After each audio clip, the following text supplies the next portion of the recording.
we going? Maybe?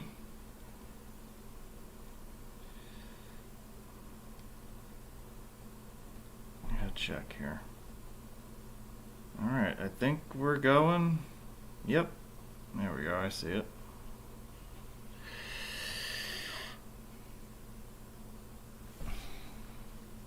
Is the sound on this thing? No. Oh, that's you. Would you turn that off, please? I think we're good.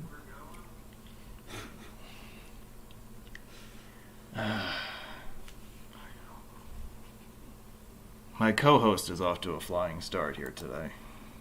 At least I'm on time. Yeah, well, you made it. Not by much, but you made it. Nothing but anger. What a day. Here we are. We made it. Alright, hi everybody. You made it to our special question and answer session. We're going to give folks a few minutes to kind of file into the lobby here, into the room, and we'll really get started. I want to introduce my special guest host today, who is joining me all the way from hundreds of miles away over in northern New Jersey. You know Steve. You want to come over and say hello? There he is. Hi, Steve. What's Howdy. up, dude? What's up, dude? I'm angry. Yeah, but that doesn't surprise me. Yeah. Yeah. How's life? Angry. Okay. Well, fair enough. All right, so I'm not the one being interviewed right now. no, I wouldn't want to interview you today with how angry you are. I know that. Well, anyway, he is going to be our co-host today, and he's got a list of questions here that he's going to ask. He's going to be the one asking the questions. I'm not going to pay that much attention to the chat, so Steve is going to take care of that today. Please ask questions. We only have 3. Well, we didn't get that many ahead of time, so Yeah. we'll see if people sign in and contribute as we go, but we'll see. More stuff I'm sure will come in during the chat, but this is a special question and answer live stream, so if you guys have anything you'd like to ask about what's been going on the channel the last 6 to 12 months, today's your best shot. So Redneck Lover would like you to know. Redneck Lover 22 would like you to know that you're sexy. well, that can't possibly be me. He's true. obviously talking to you. Well, I gave you the $2, so. Well, yeah, but he can't give you the $2. Or so she. We don't know anything about this Redneck Lover, but well, one of us is sexy. it's So definitely thank it's not me. I think So it's you. I think it's you. Yeah, I don't agree. I've got the I don't know voice about here. that. Yeah, you. Are we live? Oh, okay. Yeah, we are actually. Oh, okay. Yeah. I should just set that. Okay. Cool. All right. Well, so I suppose the first thing that we should do is take a sip of beer because I'm thirsty. So should peel off. That just makes you thirstier. Actually makes me feel marvelous. Okay. All right. Um, So I had a couple before I got here. and then you drove here. Oh yeah. Good for you, man. All right. Well, let's sort of run down some of the stuff that's been happening the last few months or so, and that'll kind of set us up here, and then we can kind of take it from there. We can take the discussion in any direction you guys want from there. After we completed our last series of live events in March with what we called the Season 2 programming with the webinars and all that stuff, that process wrapped up at the end of March. And between then and last week or so, it's been really nonstop as far as the channel is concerned, as far as covering new territory, filming, photography. The drone Air Force has gotten quite a workout this year.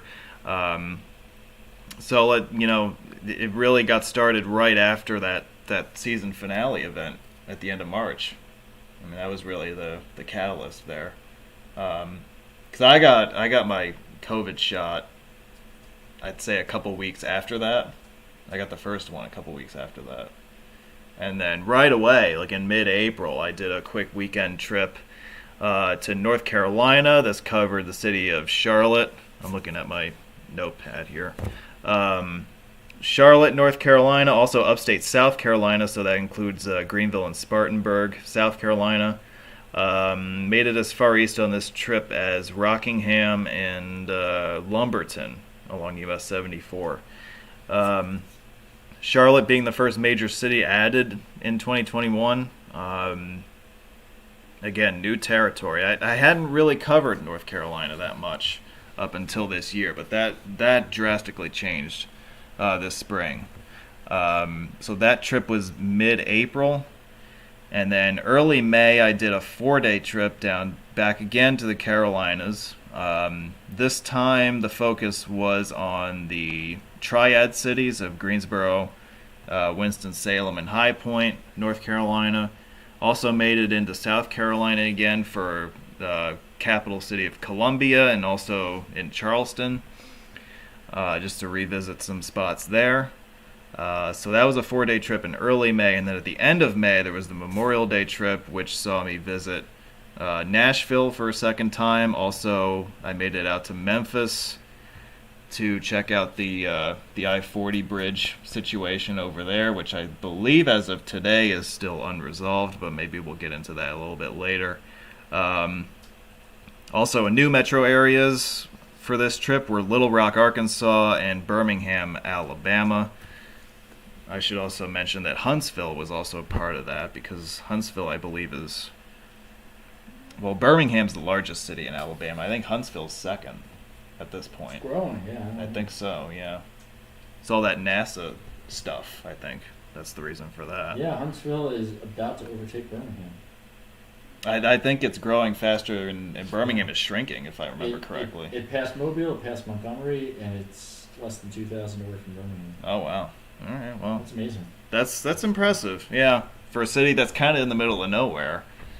That's Alabama. Well, it's Alabama, but, you know, it's kind of like you wouldn't expect. I mean, it's closer to Nashville, so at least... Yeah. At least it's closer to something else. It is closer to Nashville than to Birmingham, isn't it? Huntsville? It's also not too far from Atlanta. Huntsville's got some stuff going for it. Yeah, it's not a bad spot. Yeah.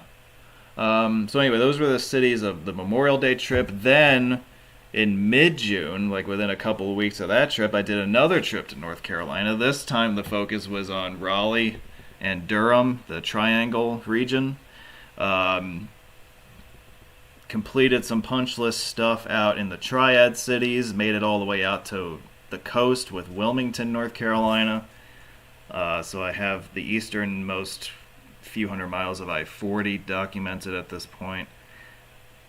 And I think that was it for that trip. I did meet Adam on that trip. Yeah. New York Diner. The New York Diner in Knightsdale, North Carolina. If you've not been there before, I definitely recommend you check it out. There's some really neat road-related stuff there. Do you enjoy hamburger or stiak? I don't even remember what I had. It was not one of those two. That's unfortunate. I probably had something corny like an omelet. As long as it's misspelled. I don't know. I don't know how they spelled it. That was the best part of the hamburger. Is that really? Okay. And so that's so now we're into mid-June, right, with that trip. And then a couple weeks after that was the really big trip, and that was the trip out to the Pacific Northwest. Portland, Seattle, and east into Idaho, covering Boise, covering the Snake River Canyon, out to Utah, covering Salt Lake City, also covering 4 new states, Washington, Oregon, Idaho, and Wyoming. That trip was 9 days. It was the biggest trip of the year. It probably will go down as the biggest haul of the year as terms of production is concerned. There was about 8 months of material filmed in 8 days for that trip, so that was a lot. And it's all great. Actually, today I just started publishing material from that trip. The first Portland videos are now live. So for at least the next 2 months, you're going to be seeing Seattle, Portland stuff coming out, because I think it's too good to just have sit around unused for a while. So I know that makes you angry. And then there's also, so we're in, what is today? July 31st? Saturday. Yeah, it's the 31st, right? Yeah. We're going to go pay some bills while we talk. Okay.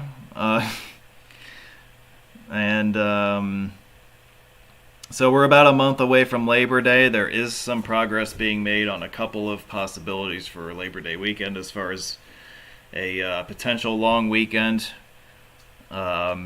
We'll see what happens. I'm not committed to anything at this point. I do have a couple ideas in mind that I'd like to pursue. We'll see if either of those can come together here in the next few weeks. That would be kind of to me, that would be a good way to sort of cap the year with another long weekend and call it a season with that. I think at that point everything will be, I'll be satisfied for at least the next few months at that point. And on that subject, again, there is the looming possibility of a season 3, but I don't know.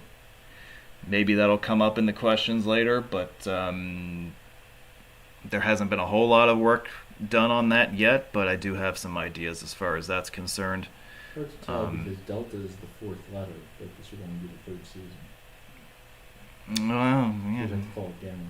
Again, maybe. And then there were other things as well. Like in this past week marked 1 year since I bought my first really serious drone for photography. So in the past year, I've really been utilizing that, and that has been a great asset as far as my photography interests are concerned. Also, I hosted my first ever road meet. Like a real road meet, not these lame-ass online gatherings that we've had. That was a couple weeks ago in Wilmington. It was a lot of fun. We had 30, I'm calling the official tally 32. Is that Yes. what you agree? Okay. So 32 people showed up for that, which I believe is second most ever. Don't know. Until someone breaks the record, there's no point in... But I don't think there's been anybody... We've broken 30 before. No, well, I think we've had 30 before, but I don't know if we've had more than that. I don't know. The one that I was thinking of was Jason's meet a couple years ago It was a big in one. Pennsylvania, but I only counted 26 in the meet photo. Not everyone's in the photo. I know, but That might have been the 30. that may have been a 30. Yeah. I think that might be your podium all time. All right. Yours, mine, and his from 3 years ago. Backdrop for talking about podiums. Yeah, I got the Olympics on in the background. I know what's up. So anyway, that was a lot of fun, and maybe we can get into some of that later today. But that's what's been going on the past year. I know it's been terribly boring for you people. I apologize. There's not been much going on around here. It's been slow as hell the last 12 months. So I don't know. With that, what do you say we take off? To the Great White North. Let's do it. It's a beauty way to go. All right. All right. Go for it. What's up first? We're gonna read the questions that came in ahead of time first, and then we'll go from there. Very fortunately for us, the first question comes from someone who at least was in this chat. I haven't heard from him in a little bit here. You may need to speak up a little bit because people need to hear you. Yo. So our first question comes from someone already in this chat. That be Danny. So Mr. Dan, he asks if the horse can be the guest on another live stream. I don't know why the fuck you picked this question first, but... Well, it's first because if you guys know the thumbnail, you know that I have a little friend that I'm posing with in that picture. Tell us about him. I would love to, actually. He is actually not mine. I don't own him, which is kind of sad, but he's a cute little guy. He is my friend Scotty. He is, I believe he's 33 years old, so he's an old fart. He's on the AARP plan right now. Um, I'm sure my friend, our mutual friend, is his owner. And Erica's not here to tell you more about him, but he's a real sweetheart. I knew her before she was cool. You knew what? I knew her before she was cool. Oh, okay. That's cool.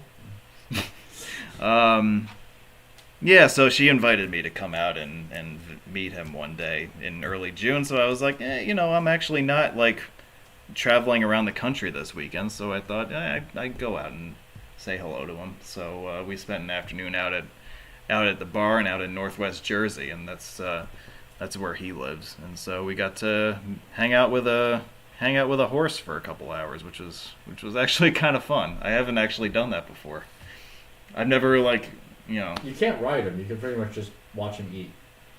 That's pretty much all he's good for at this point. Yeah, like he doesn't even eat anymore, really. Like he just like chews grass and then he like spits it out because he doesn't know how to swallow it anymore. So he's just kind of like, ugh. He just kind of sounds exciting. Yeah. I mean, you can walk him around the grounds and all that, and he won't like give you shit. But I mean, he's 33. I mean, what's the life expectancy of a horse? 25? Yeah, something like that. So he's already way past, the point when he should be in horsey heaven. But he's doing all right. He's hanging in there. So that's the backstory behind the thumbnail. So.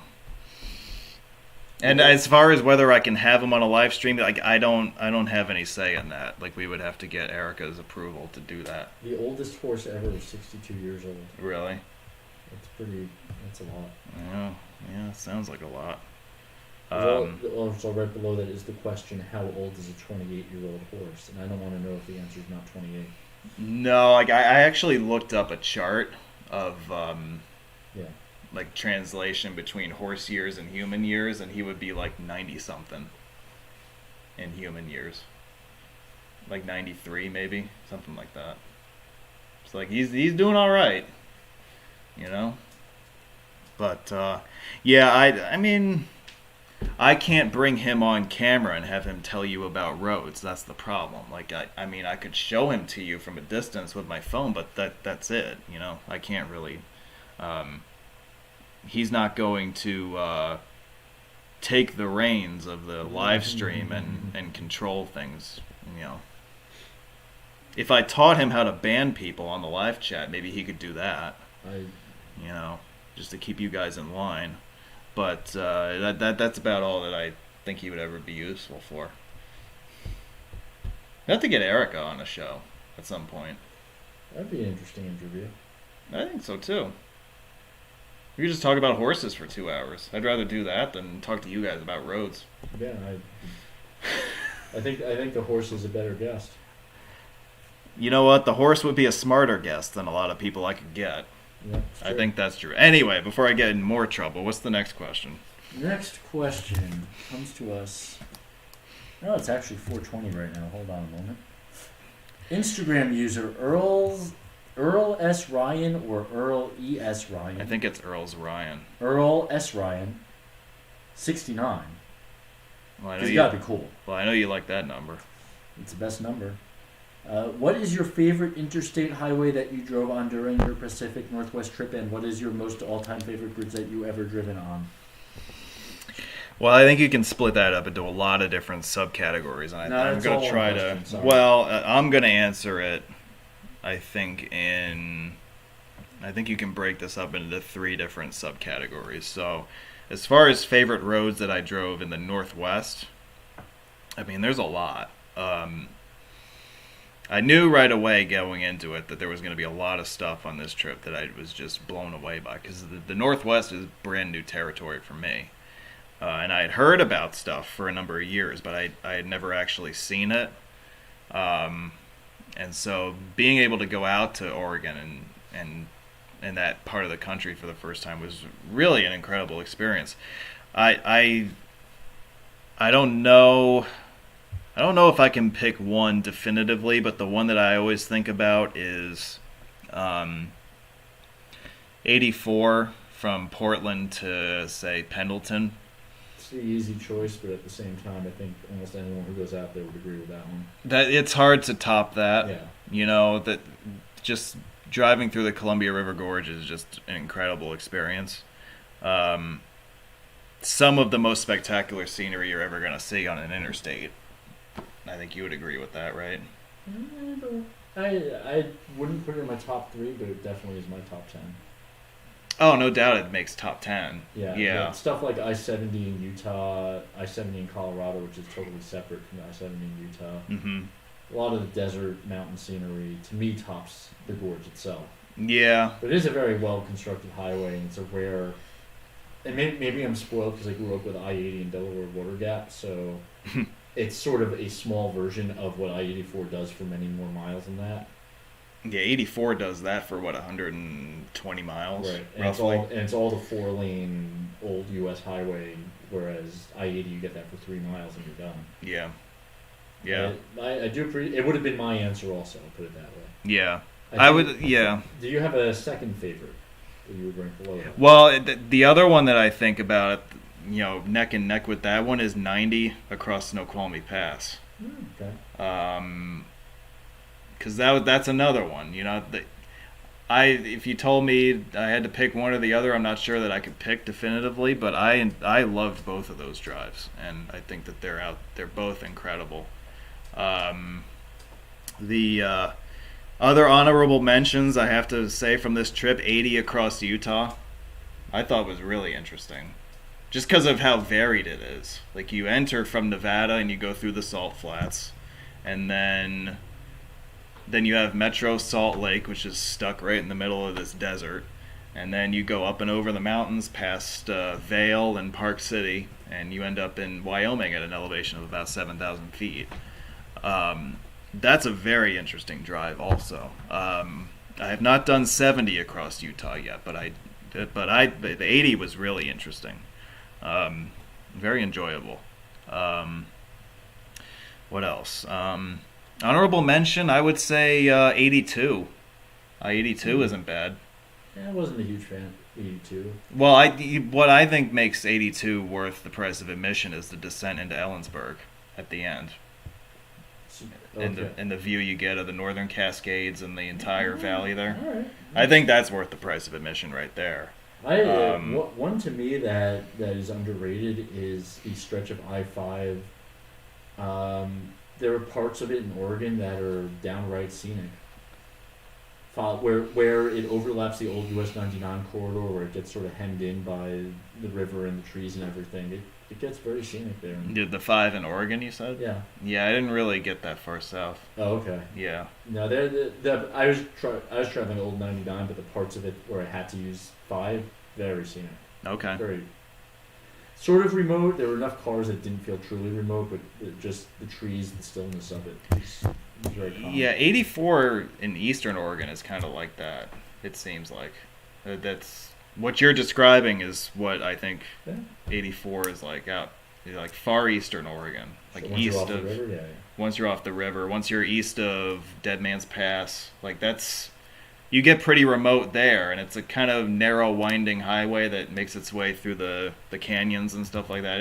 It gets pretty scenic even out that way. That's one of the things I was really surprised about, is that eastern Oregon and eastern Washington have great scenery as well. It's not just this empty, lot, Southern Idaho is empty space. Yeah. And there's nothing to look at there. But eastern Oregon, there's a lot to see, even out that way. So, that was a pleasant surprise. I was not expecting it to be that interesting. So, those are kind of my favorites from this trip. Favorite bridge of all time? Well, I mean, look, I don't ever see anything surpassing the Delaware Memorial Bridge. That was my first favorite bridge when I was probably since I was a toddler, and I don't ever see that changing. Mm-hmm. I would say the closest that we ever came to possibly a change at the top spot was, with a bridge that opened up a couple of years ago down in Tarrytown. Because I think that it's a different kind of favorite, right? It's not I'm not approaching that bridge as sort of a fan of them. I'm approaching it from the professional standpoint. Like, we all have our favorite projects. We all have our favorite creations that we help bring into the world. And that one comes close, I will say. I don't think it's ever going to become number one, but it's that one means a lot. So it's interesting that you hold on to this with the Pacific Northwest. I don't know everything that you drove, but certainly there are bridges. US 101 bridge between Oregon and Washington is very, very scenic, and I think actually the south end is high and just goes down all the way into Washington. So it's a unique bridge. Well, let's talk about the bridges of the Northwest that I did real quick. So I didn't drive 101 all the way down the Oregon coast. I didn't have time for that, but I did go out to Astoria. I did pretty much all the Columbia River bridges, as far inland as Vantage. So that's about a dozen highway bridges that I did. Mm-hmm. I mean, it's hard to argue with Astoria. That one's spectacular. I would say that would be my favorite one of that bunch. My least favorite of that bunch is probably the Interstate Bridge in Portland, which I feel like a lot of people would choose that one as their least favorite. I really like the Interstate Bridge. It clearly predates I-5. It's got that old school, sort of rusty feel to it. That just, it's classic. I really like that one. I like that one better than Bridge of the Gods, for example. And yes, because it's free, but still. Yeah, you would say that. You know they're going to replace the Interstate Bridge with one that's not a truss, and it's just not going to feel the same. No, but maybe people won't get stuck with the bridge going up and down all the time. That's part of the fun. You call that fun, huh? I like it. Yeah. Any bridge like that that's that old school, I appreciate, and I hope it sticks around. So we have the Columbia River bridges. We have the bridges on the Willamette River in Portland. I mean, it's hard to pick. I would say my favorite of that bunch is the Fremont Bridge, which I think is probably a little contrarian. I think a lot of people like the St. John's more than all the others, which is understandable. I lean towards the Fremont myself. I just like that really graceful arch superstructure that it has. So that's the story with that. Also, in Washington, the Tacoma Narrows is just an amazing spot. If you like suspension bridges and if you like big bridges in general, you will really like Tacoma Narrows. And that's not even getting into all the history of that site, going back to the late 30s with the construction of the first bridge and the disaster in 1940. There's just a ton of history there, and I really recommend that you go and see that at some point if you haven't already been there already. I know you agree with that as an engineer. So I've been there and I appreciate it, absolutely. Yeah. Favorite, and the last thing I'll say real quick, favorite highway I've driven all time, because we did the favorite bridge all time. I was going to ask First Pacific Northwest for that. What? Favorite highway, non-interstate. Well, I didn't really do a lot of that. Okay. Fair enough. So I'm going to say incomplete on that. Okay. Well, I mean, if you're saying non-interstate, so like a freeway that's non-interstate can count? Just any road because the question was interstate highway, so I was going to then ask what your favorite non-interstate is, and you can segue into what your just favorite highway is over there. Favorite non-interstate, let's go with the Alaskan Way in Seattle. Okay. Let's go with that. Old or new or both? Well, I didn't drive the old one. So you haven't been on the viaduct yet. I didn't do the classic alignment, no. That's sad. Yeah, I know. So I'll go with that. Favorite interstate of all time, real quick. I mean, I've seen some really cool stuff around the country this past month. I've seen some really beautiful scenery. I have not seen anything to me that's more spectacular than H3 in Hawaii. So that's my number one. The number one road is an interstate. Well, I said favorite interstate. Yeah. Oh, okay. Yeah. I did. Yeah. I mean, if we really want to complicate things, we can, try to muddy the water by throwing everything in there. But in the interstate bracket, I'm gonna go with H3 as my favorite. It's hard to disagree with that. All right, what's next? All right. From a Facebook follower, you named him here, but since I don't know if he's on the chat, we'll just call him Jeff. Without divulging too many job secrets, maybe you could make a video walking us through what you might do on a job site during a typical shift. So sort of instead of doing road videos, you would do a engineer video. All right, now this is a fun topic. I get asked this every once in a while, and I tell you it's not a bad idea. Okay, I want to start off by saying that the idea is a good one. It's actually something that I wish I could do more often. In my line of work, you deal a lot with people who don't want to be on camera. You deal on projects that have a variety of different non-disclosure agreements in place, especially that bridge in Tarrytown. We had all sorts of bullshit with that. You know, I didn't make the rules, okay? So, go be angry at somebody else. But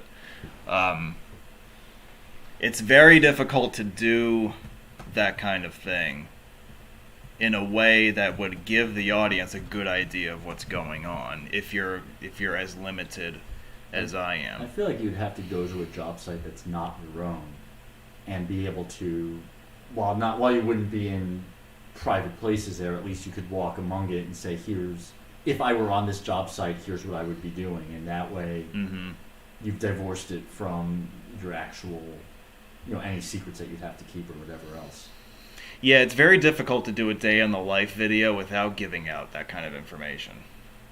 If you're going to do it right, which I would want to do it as authentic as possible. Because you see something on this job site you don't know, and you would start relating it to something you do know, and that would.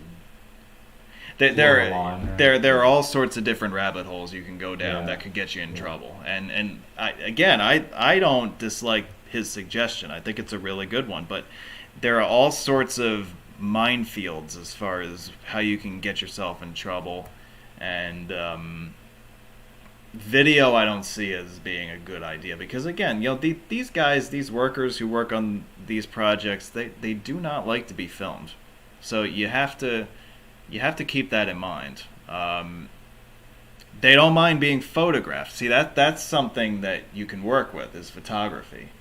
That you can say, I can put up a slideshow of pictures and say, okay, I can write a caption, for instance, and say, okay, here's what we're doing here, down the street, here's what we're doing over here, down the street, here's that chief inspector being a fucking idiot over here. You can do a bunch of different things with photography and make it look decent, but to me that doesn't really tell the story either.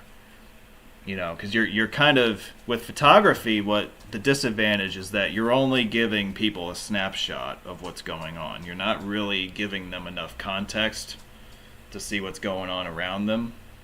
So they don't necessarily know where everything else is in relation to everything else, right? And as I think about that, I want to do it the right way, and I don't see there being a right way to do it that satisfies everybody. So that's why I haven't done it. Because my first job at work is to do my job. I know that sounds stupid, but I get paid on these projects to do certain things for the client. They're not paying me to film, episodes of a show for my channel. I wish they would, but you would have to show up off hours to do it. Yeah, and then that defeats the whole purpose, because you want to give, if the idea is to do a day in the life, then why would you, you're already having a non-starter by not showing up at your normal time, you know what I mean? So, it doesn't, there are a lot of obstacles to it. I really haven't shared much this year because the last 6 months I've been working nights. and I only recently got off a night shift. So this whole year has been kind of weird because when you working night shift sucks to begin with, but then also when you work nights, it's very difficult to get good pictures at night because everything is usually, that's what happens at night. It's dark at night, right? And I will also say that working at night in the South Bronx is not exactly a place you want to be in the middle of the night. So there are issues as far as that's concerned. Well, I would enjoy it. Yeah, well, you know what? If you want to switch jobs and try that, you tell me how long you last. All right. All right? I'll do just so. Anyway, to sort of bring this to a conclusion, I think it's a great concept. It's very difficult to do correctly, at least in the way that it was presented in the question. I may get back into giving people little snapshots of what goes on, but I think that's about the only thing I can really do in the moment. I suppose in retrospect I could go back and show people past projects I've worked on. Like once you get enough distance from something. Yeah. So maybe that Terrytown stuff opens up in a few years. Where's Terrytown? Some crappy town south of here. Oh, yeah. So I don't know. We'll see. We'll see about that. But I don't think you're going to get like a full-scale video day in the life out of me anytime soon. All right. Now your work begins. My work continues. Koala 1203 paid $5 to ask you the following question, so give it your best shot. Oh, okay. What is the best rest or service area stop you've been to in a freeway? I read that as he wrote it. Well, first of all, thank you for the super chat. I really appreciate that. I really like those Illinois tollway oases. The ones that are built over the highway. I'm thinking especially of a couple of the ones I stopped at on the Tri-State Tollway outside of Chicago. So like if you're not familiar with it, an oasis in Illinois terms is the same thing as a service area on a turnpike in the east, and it provides the same amenities as any traditional service area. The difference is that the service area building is built over the highway. So you walk inside and you're standing on pretty much an overpass over the highway, and there are certain points that you can look out on the side and you can see you're standing right over traffic more or less. I really like that. I think that's unique. I'm not sure there's anything else like that in the turnpike system. Not that I can think of, or anything that I've seen. Maybe there is somewhere that I haven't been yet, but I find that was a really memorable thing to me. I have a much different answer to this one because I grew up very close to a Brookdale South service station on Garden State Parkway, which is one of the ones that you can get to from the local street network. So I've actually had birthday parties in a service area. Oh, yeah. We would come in from the Broad Street side, everyone would show up, have a party, and we'd drive back home without ever using the parkway. And for years thereafter, it was known as a way off the parkway for free. Now you have to go through the drive-through, but it's still cheaper to get a soda than it is to pay the toll. That's true. Yeah, especially since the toll just went up, right? So I've got a nostalgic answer to that. It's a sort of unique answer. All right. Well, as far as nostalgia is concerned, like I always, have fond memories of the service areas on the Garden State Parkway, like Cheesequake, and it's got different names now. Well, did they? Oh, that's right. They're gonna. Well, are they keeping the original names and then making the others ceremonial, or Cheesequake is John Bon Jovi now, or whatever the hell it's gonna be? So your favorite one on the Parkway is Bon Jovi. Is it now? Okay. It is now. Well, didn't the Turnpike start out with different service area names than it does have now? Like, it didn't start out in the 50s with Vince Lombardi. I think a couple of Vince Lombardi wasn't on the original Turnpike. But, while a couple of them got renamed, I think those names have largely been the same. for that matter, there are names for the ones that have closed. So they've got Yeah. those really haven't changed. And I think they want to now do the same thing on the Parkway. Okay. I mean, look. I mean, if they want to call them something different, be my guest. I don't really, it doesn't offend me. I know it offends a lot of people, but it doesn't offend me. Um, if they want to do that, then God bless them. But yeah, those would be, as far as a recent choice and a more nostalgic choice. Those would be my two answers. On a lighter note, 504 road trips, and feel free to respond as snarkily as possible. 504 road trips ask if you're trying to grow a mustache or if you were drinking chocolate milk out of your beer bottle. Well, this is what is this called? This is called Dayfall, and I had never actually had it before. Doesn't seem like it would cause you to have a mustache. I don't grow facial hair very easily anyway, so it doesn't work very well for me. Although I'm sure that Jason was on the road long enough to grow a mustache himself while clinching I-55. But as far as this Dayfall thing is concerned, it's okay. It tastes a little weird. It's got a little weird aftertaste. It's called a Belgian wheat ale. So just hanging out with you. So. What's that? Excuse me? Yeah, fine. Okay. Yeah. So, nah, I actually don't drink chocolate milk either. That's one of those weird things about me. You aren't 7 years old. I think that's okay. Yeah, well, okay. But I know a lot of people who still do, but... Huh. Yeah. Are most of them people on this chat? Or?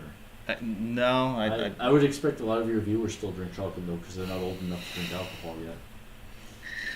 Well, I think that might be true also. But no, I'm not referring to anybody who's in the chat right now, no. All right. That was a productive. Yeah, I'm glad that question was asked. A lot of people have been asking, "Can you film X?" and I'm politely declining to pass those questions on to you. So the next one that I actually will ask is Chef Jonathan asks what you liked about Michigan. A few things. Mackinac Bridge. I think that's we talk about Tacoma Narrows being a must-see destination for bridge enthusiasts. Well, Mackinac is right there too. It's another spectacular bridge site that was another one that was on my to-do list going back to when I was a kid. And so when I finally was able to get there last year, it was one of those great experiences. And the thing that upset me was that it was during Labor Day weekend, and of course they didn't have the bridge walk last year. Right. Are they doing it this year? I don't know. I don't know. I did my one and done. Yeah, when did you do it? 2 years ago? 3 years ago? Okay. Not that one. Yeah, so I that's something I wouldn't mind going back there for, is to do the bridge walk. That sounds like a lot of fun. But Mackinac was great. Whitefish Point on the Upper Peninsula was really cool because Is that 41 or what? Which one? No, that's state highway territory. But anyway, I went up there to see the Great Lakes Shipwreck Museum. That's a cool place. It's right at the end of the UP. Now you know where it is. Okay. That's actually way off the state highway. It's off the grid a little bit, yeah. Interesting. Yeah, so I went up there to check that out. They have the whole, pretty much the museum is built around the whole Edmund Fitzgerald exhibit that they have. And they have the ship's bell right at the center of the museum, and that's obviously the exhibit that gets the most attention. So it was very cool to see that. Very, very moving exhibit that they have there for that. So I enjoyed that a lot. I appreciate that Detroit's freeways are, 70 mile an hour speed limit? Something like that? Pretty much all the way in, yeah. Pretty much all the way to within eyeshot of downtown. You're Yep. cruising. So, and of course I probably shouldn't expect anything less than that because Detroit is the Motor City after all. But it really, there's some cool freeway drives in Detroit. I really like 696. I like the Lodge. Yeah, Lodge is my favorite. Etzel Ford is a trip on 94. Okay. It doesn't go right through downtown, but it's got that very substandard cross Bronx like feel to it, All right. without a lot of the traffic. Enjoy 375 while you can. I've heard that one's on its way out. Yeah, I hear that one's on the chopping block too. Yeah. Now going underneath buildings is always a treat. Yeah. Well, the Lodge does that over by Yep. the convention center there. That's Yeah. why I like the Lodge so much. Yeah, it's pretty neat. Yeah. Also, the drone really got its first workout outside of the Northeast in Michigan. So I got to get some pictures of the Ambassador Bridge, which was a lot of fun. That's a cool bridge. It's too bad I can't cross it because Canada's being Canada right now. But that's one that I wouldn't mind crossing at some point. Grand Rapids has some interesting stuff too. That whole mix master there with 196 and 296 is cool. 296 is an interesting little experience there. Yep. Yeah. So Grand Rapids has a couple things that I think are neat. I like the people there. Do you? That's where most of the Michigan road contingent lives. So. Are they all in that general area? Just about all. Or I thought they were all spread out. There are several either there or within a few miles thereof. So. Oh. Or if not, if they're not there now, they came from there. So they could, sort of the nexus. so they could have a what do you call it? A Michigan road meet just every weekend then. Pretty much could. In theory. Yeah. If you call this a road meet. I mean, it's two people. Talking about roads. Yeah. I think. I drove on roads today. There you go. Yeah. Yeah. So that's. I like Michigan. I don't know where it fits on my list of favorite states, but there's a lot of good stuff there. It's the purest of all of them. So they say. Mm-hmm. Yeah. All right. The last question that we've received in chat so far, and I do encourage people to keep asking questions that are not film my area. Daniel Price wonders if you've been on US 160 in Arizona, particularly near / bypassing the Four Corners, since it does not actually go to the Four Corners technically. This is just a yes or no. Have you been on it? Oh, that was the question? Have you been on US 160 in Arizona? I have not. That's it. Well, That's it. Wasn't there another part to that? No. That's it. I think there was another part to Nah, that. it doesn't. He said something about the Four Corners. I didn't make it that far east. Yeah, well, whatever. So. It's a geographical definition by a bunch of white people who kicked out the natives, so it's unimportant. I actually have a couple friends who have been to that, who are not in the Rhodes group community. I have been to that. As a young Well, that's why I said Yeah. not in the Rhodes community. I went, but my entire family, who is not in the Rhodes community, took me to that. So. Yeah. I don't think it was that far away from where I ended up. I just was like, whatever. I'd rather clinch US 163 than go all the way out to the Four Corners. I think that's probably the decision I made. So, that's what I did. Yeah, there continue to be a bunch of people in chat who want you to video specific highways. I'm going to spare you that. Well, see, the thing you have to remember is that this channel has been around for 11 years, right? We're now in our 12th year. I feel old doing this now. This is our 12th year. Well, my 12th year. You guys have come much more recently, but I've been doing roads for 20 years, don't we? Well, I mean, like this channel. Yeah. I think what you're starting to see as you look at the coverage map, which I post every once in a while on my Facebook page, you're starting to see stuff fill in. You're starting to see the grid fill up, right? As far as the number of states that I've been to, the number of cities I've been to. We're up to 41 states. We're up to 42 or 43 of the 50 largest metro areas in the country. So we're getting close to completing the top 50.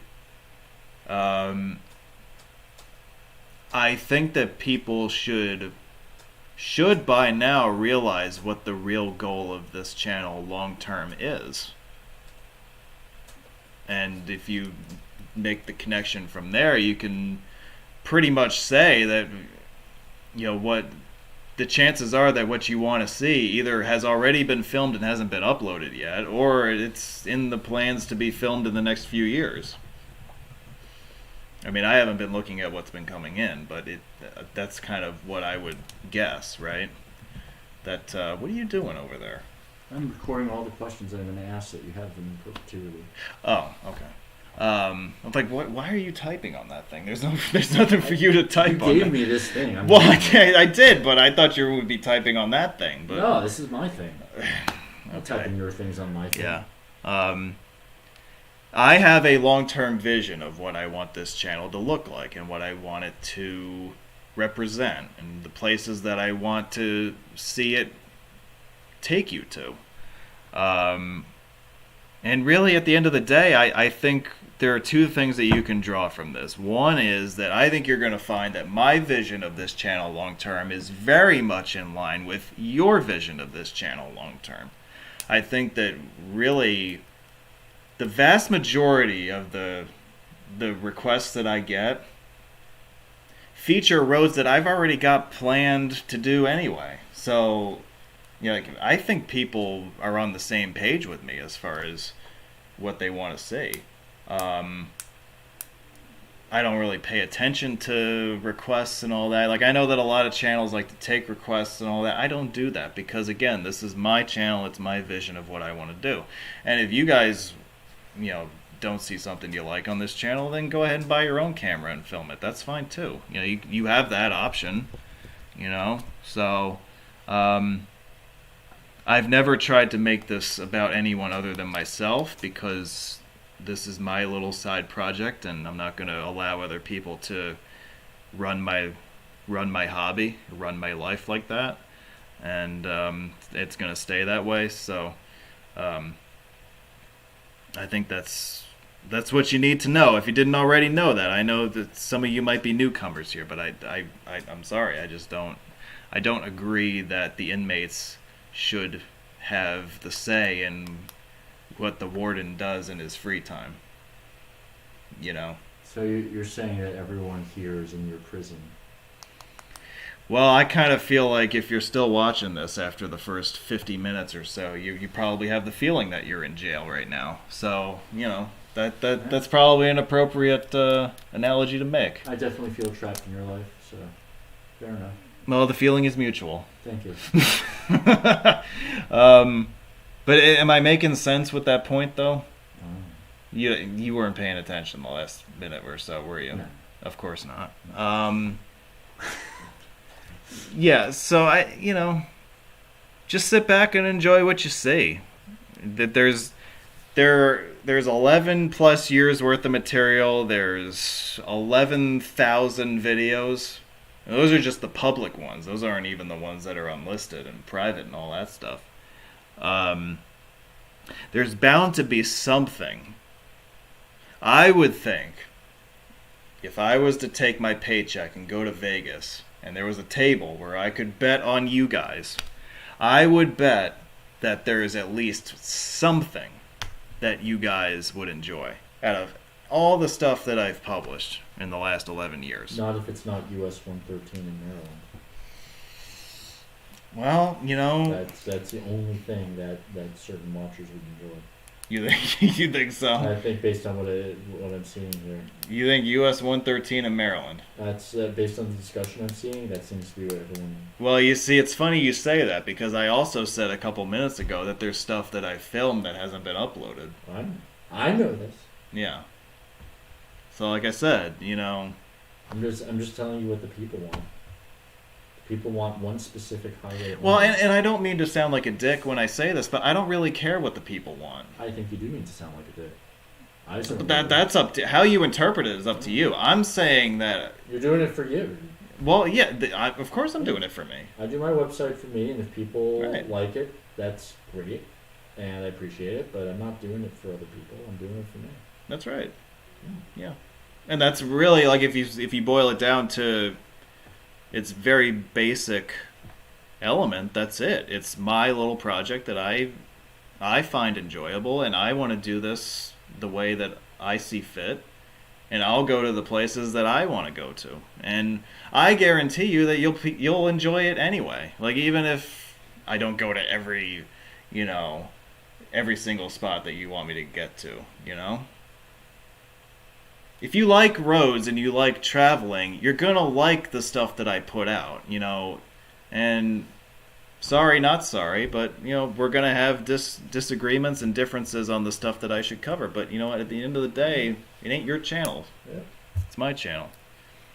Somebody, a Cleveland sports talk host, I forget his name, but he had a really popular expression of, "It's not your show, it's my show."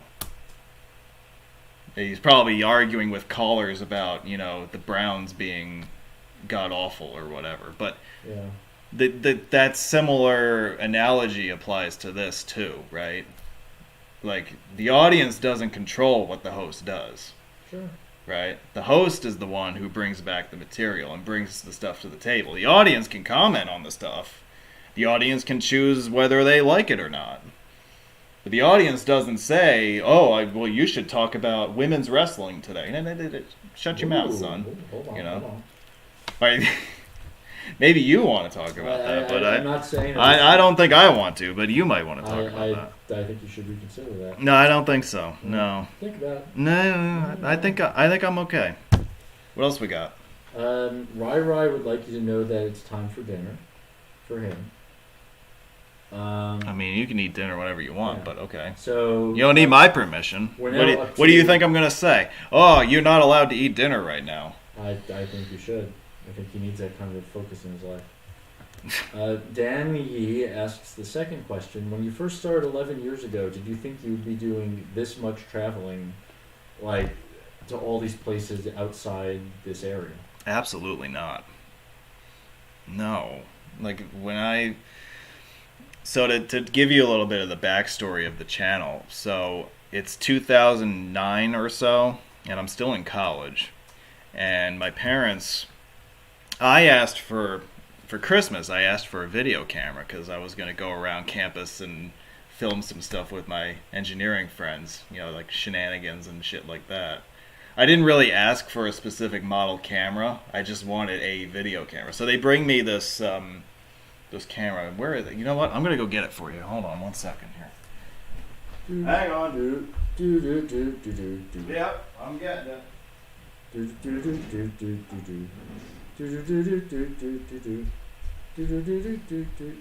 going to play the Jeopardy theme.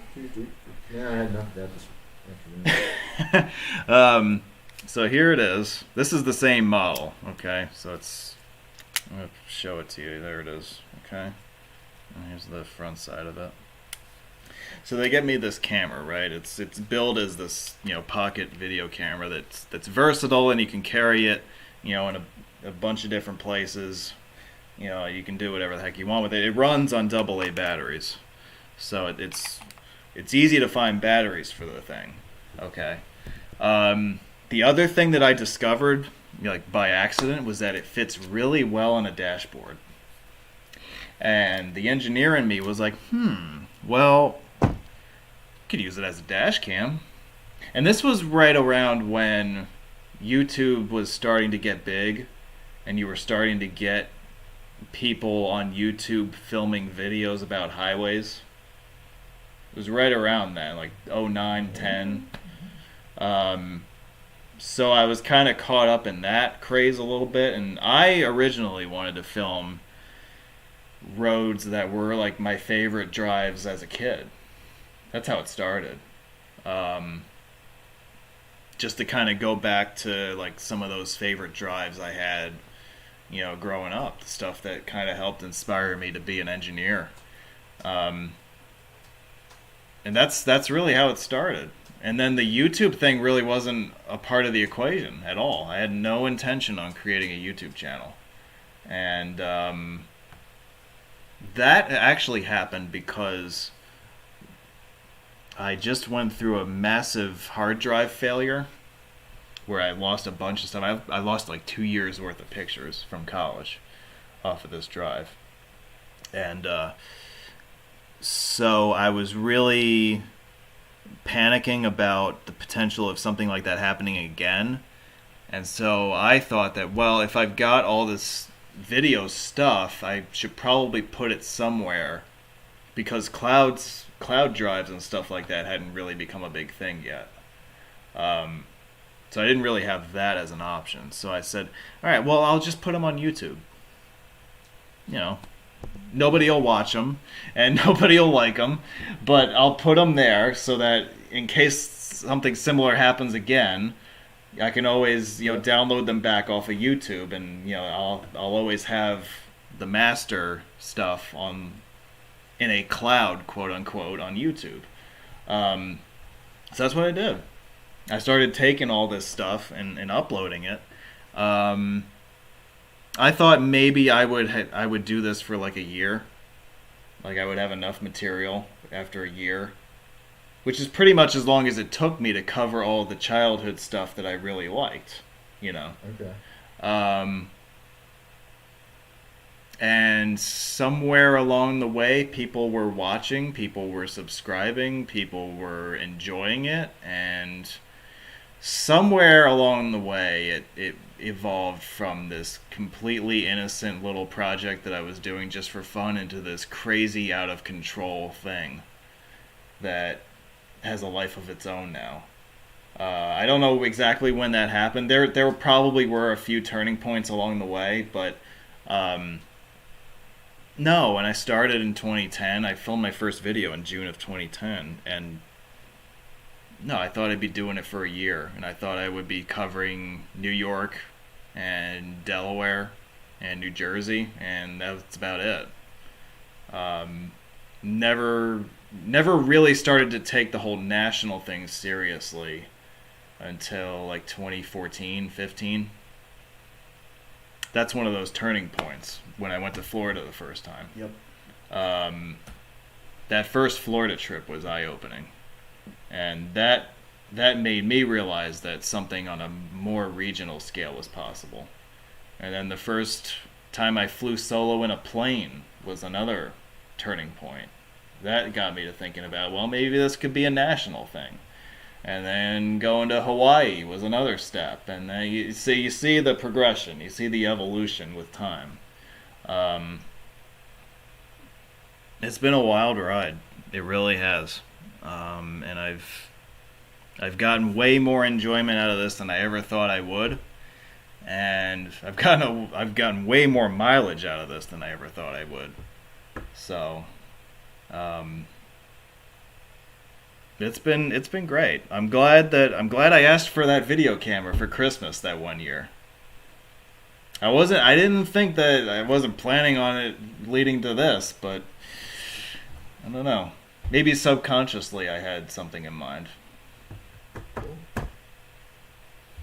All right. We have one more question that's worth asking here. What do you mean one more that's worth asking? I told you what I'm not asking. So, Chef Jonathan wants to know your impressions on Texas. Well, I can't really give you a complete idea of Texas because I haven't really been to all the major cities yet. But I'll tell you, probably my favorite spot in the whole state is El Paso.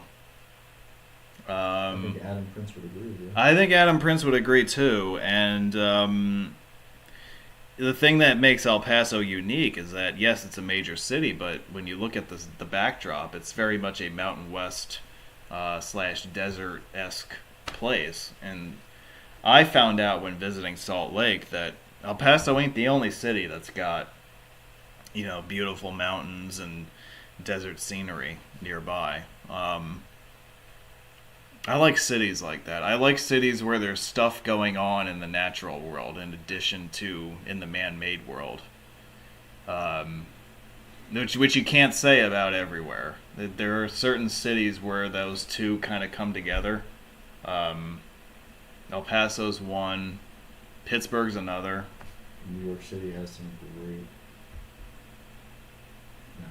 New York City does not have great mountains, but they do have. It does have some interesting stuff going for it. A lot better than Boston. Well, I mean that's not hard to accomplish, but there are cities around the country that I really like for that reason. San Francisco, that's another one. I'm really high on Portland and Seattle too, for that reason. Seattle itself, not so much, but I mean, you got Mount Rainier right off in the distance there. That's unique. It's not often that you're close to a major active volcano like 50 miles away. That's unusual for an American city. Mm-hmm. And Portland for Mount Hood, and Portland for how it reminds me of Pittsburgh with the hills and with the rivers. You know, there's a lot in Portland that's really neat also. But anyway, getting back to Texas, and I mean Houston's okay. I don't hate it. I don't like it either. I like Galveston more than I like Houston. Wow. I just like being on the coast. Galveston, yeah, and Houston to me have equal amounts to recommend them. You think so? Which is there's a highway that gets you to other places. There's a highway that gets you out of Dodge. Yeah, Houston's better because it's closer to other places. Oh, okay. Just want to get away from Galveston. Okay, all right. But I haven't been to the cities along I-35, so I can't really give you any more of an appraisal than that. E or W? Both. So. Okay. Those are my 2 cents on Texas. All right. So that's all the questions I feel like. So, looking at your vast trove of stuff that you could talk about, you've got a lot of recaps on here that you could talk about. You also have Labor Day weekend road trip question marks. So my question to you is, what are you thinking of as your next places? Not even necessarily just Labor Day, but just what's on your short list? Well, we've kind of been over where I've been to this point, right? And we've established that there's 41 states worth of coverage. This is a good question to ask the audience. Let's play a little game of Who Wants to Be a Millionaire. You ready? Roadway Wiz has been to 41 different states. How many states has he not been to? Is it A, 16? Is it B, 13? C, 9? Or is it D, go fuck yourself? I think it's 5 because we have 4 commonwealths. That's not one of the choices. But when I start talking about commonwealths, I think choice D. Yeah, we ain't talking about commonwealths, funny boy. We're talking about states. Yeah, so there's only 46. Well, if you guessed C, like a good boy, you are correct. So there's 9 states we haven't been to. I still prefer D. Yeah, you would prefer D, right? Absolutely. Of those choices, you would pick D? I think it's sad that somebody even answered this. Oh, we have a phone a friend. Okay. You phone a friend, yeah. Who is he phoning? That's the question. That's what I want to know. Who in this chat has friends? That would be another interesting topic of conversation. But all right, what is on your relatively short list that you want to get to? I think that it's, at this point, not unreasonable to expect video coverage in all 50 states at some point. Video coverage of all 50 of the largest metro areas. Okay. I don't know how short-term that is, but that's kind of what I've got my eye on right now. As far as Labor Day is concerned, the only thing I'm going to say is that I've got a couple things in mind, both of which would represent new territory. New states, new cities, or both? One would be new states, one would not. Okay. So there's that. I'm also kind of waiting to see like what happens at work because there are rumors circulating that I might be going elsewhere, so that would influence some things as well. Not terribly, but I have to keep that in mind. Because in both of these instances, there would be air travel involved. Which I guess isn't surprising because I've pretty much exhausted everything that's within driving distance. I exhausted that a long time ago. Right. So. But anyway, if I can get that stuff resolved in a couple weeks, I think that'll help really clarify some things.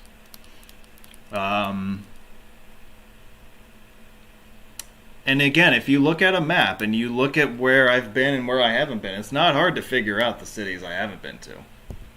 Right? I think you would agree that, you know the states that I've been to. You know the cities I've been to. You also know the states I haven't been to, which means that you therefore know the cities I haven't been to.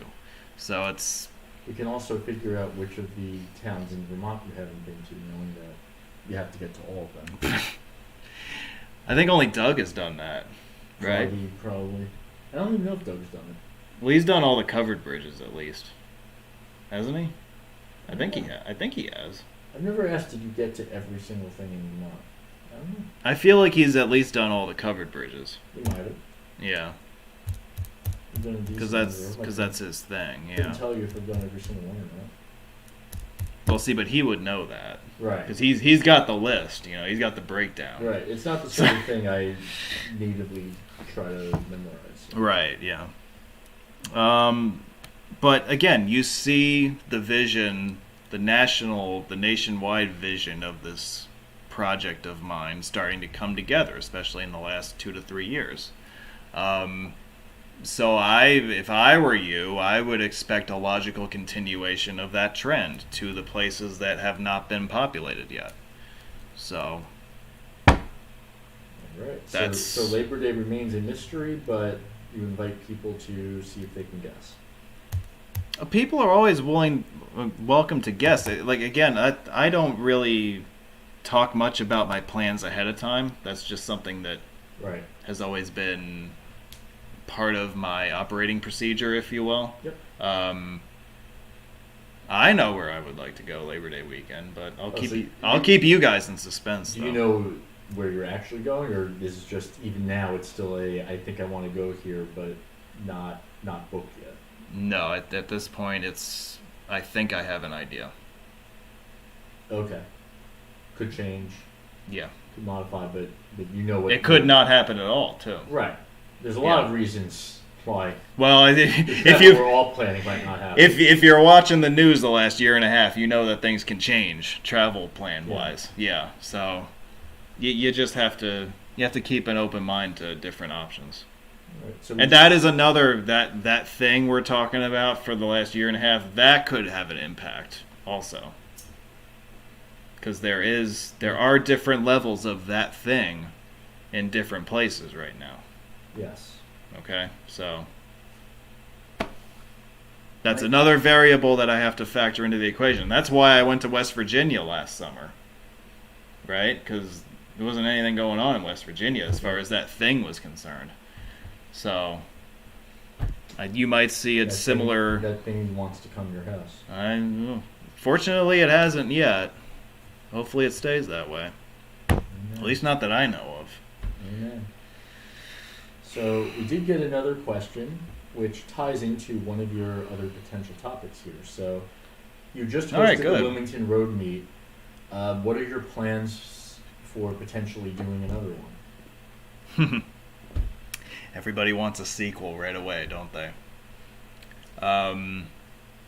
That Baltimore meet that you held, the one that is still at number 1 in terms of attendance. That was your first one. That was my first one. That was the first one you hosted. Yes. That was 11 years ago? Yes. And you haven't had one better than that since then. I disagree with that assertion. I just haven't had one larger than that. Okay. Well, maybe we can talk about that too. Because I agree. With you. Well, I didn't even want to host a meet in the first place.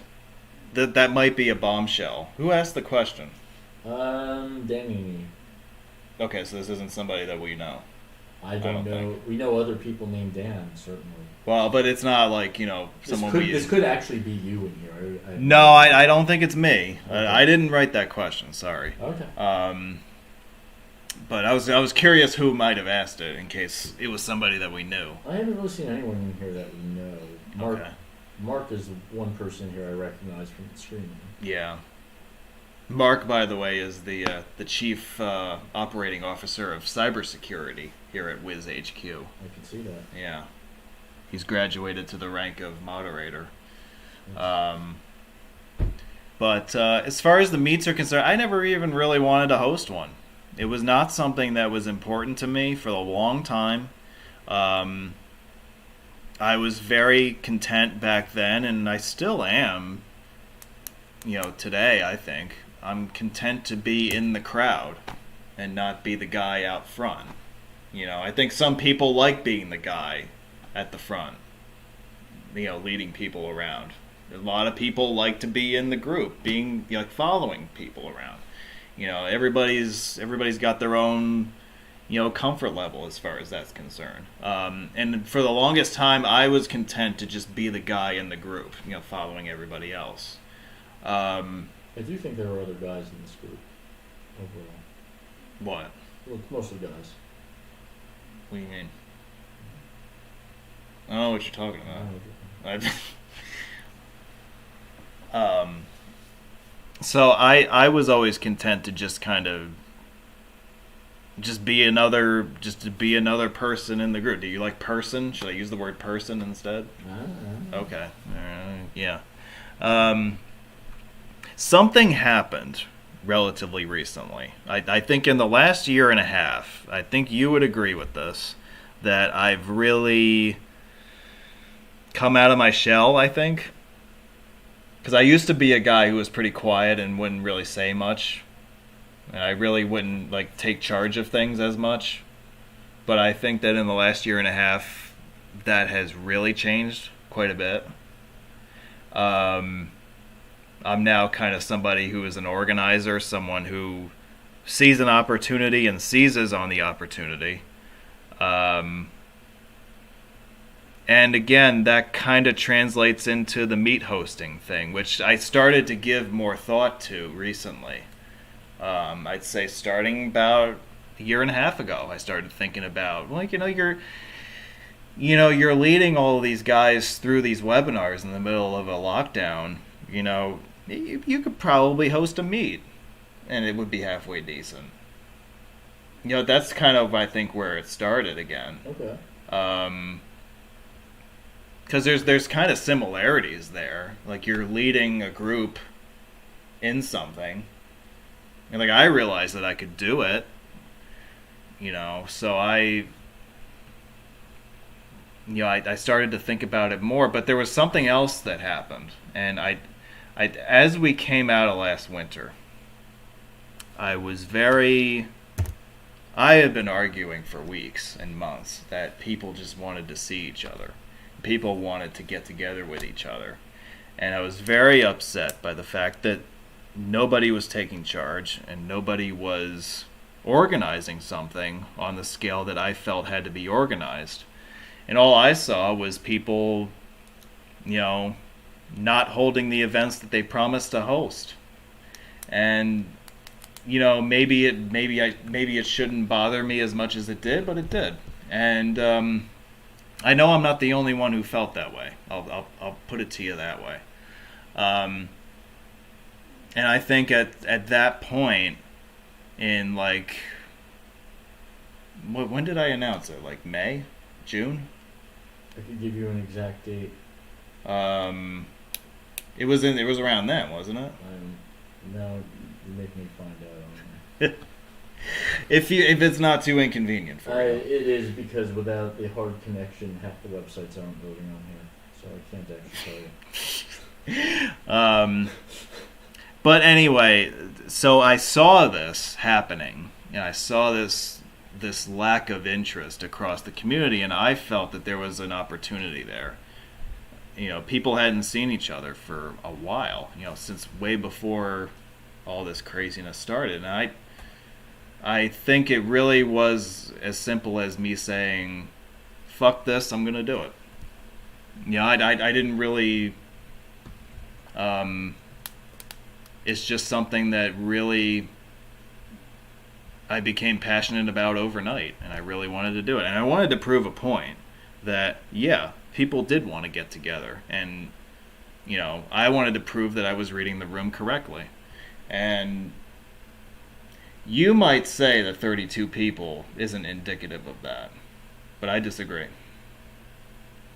I think that 32 people says a lot. Who wouldn't say that? People would disagree that the number of people who turned out is not indicative of my point, which is that people wanted to see each other. Who would say that?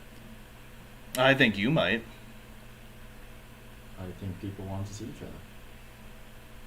Okay, but see, I've heard the argument that whether people want to see each other, that's irrelevant. I think it's very relevant. I thought it was very relevant with Wilmington. It definitely is.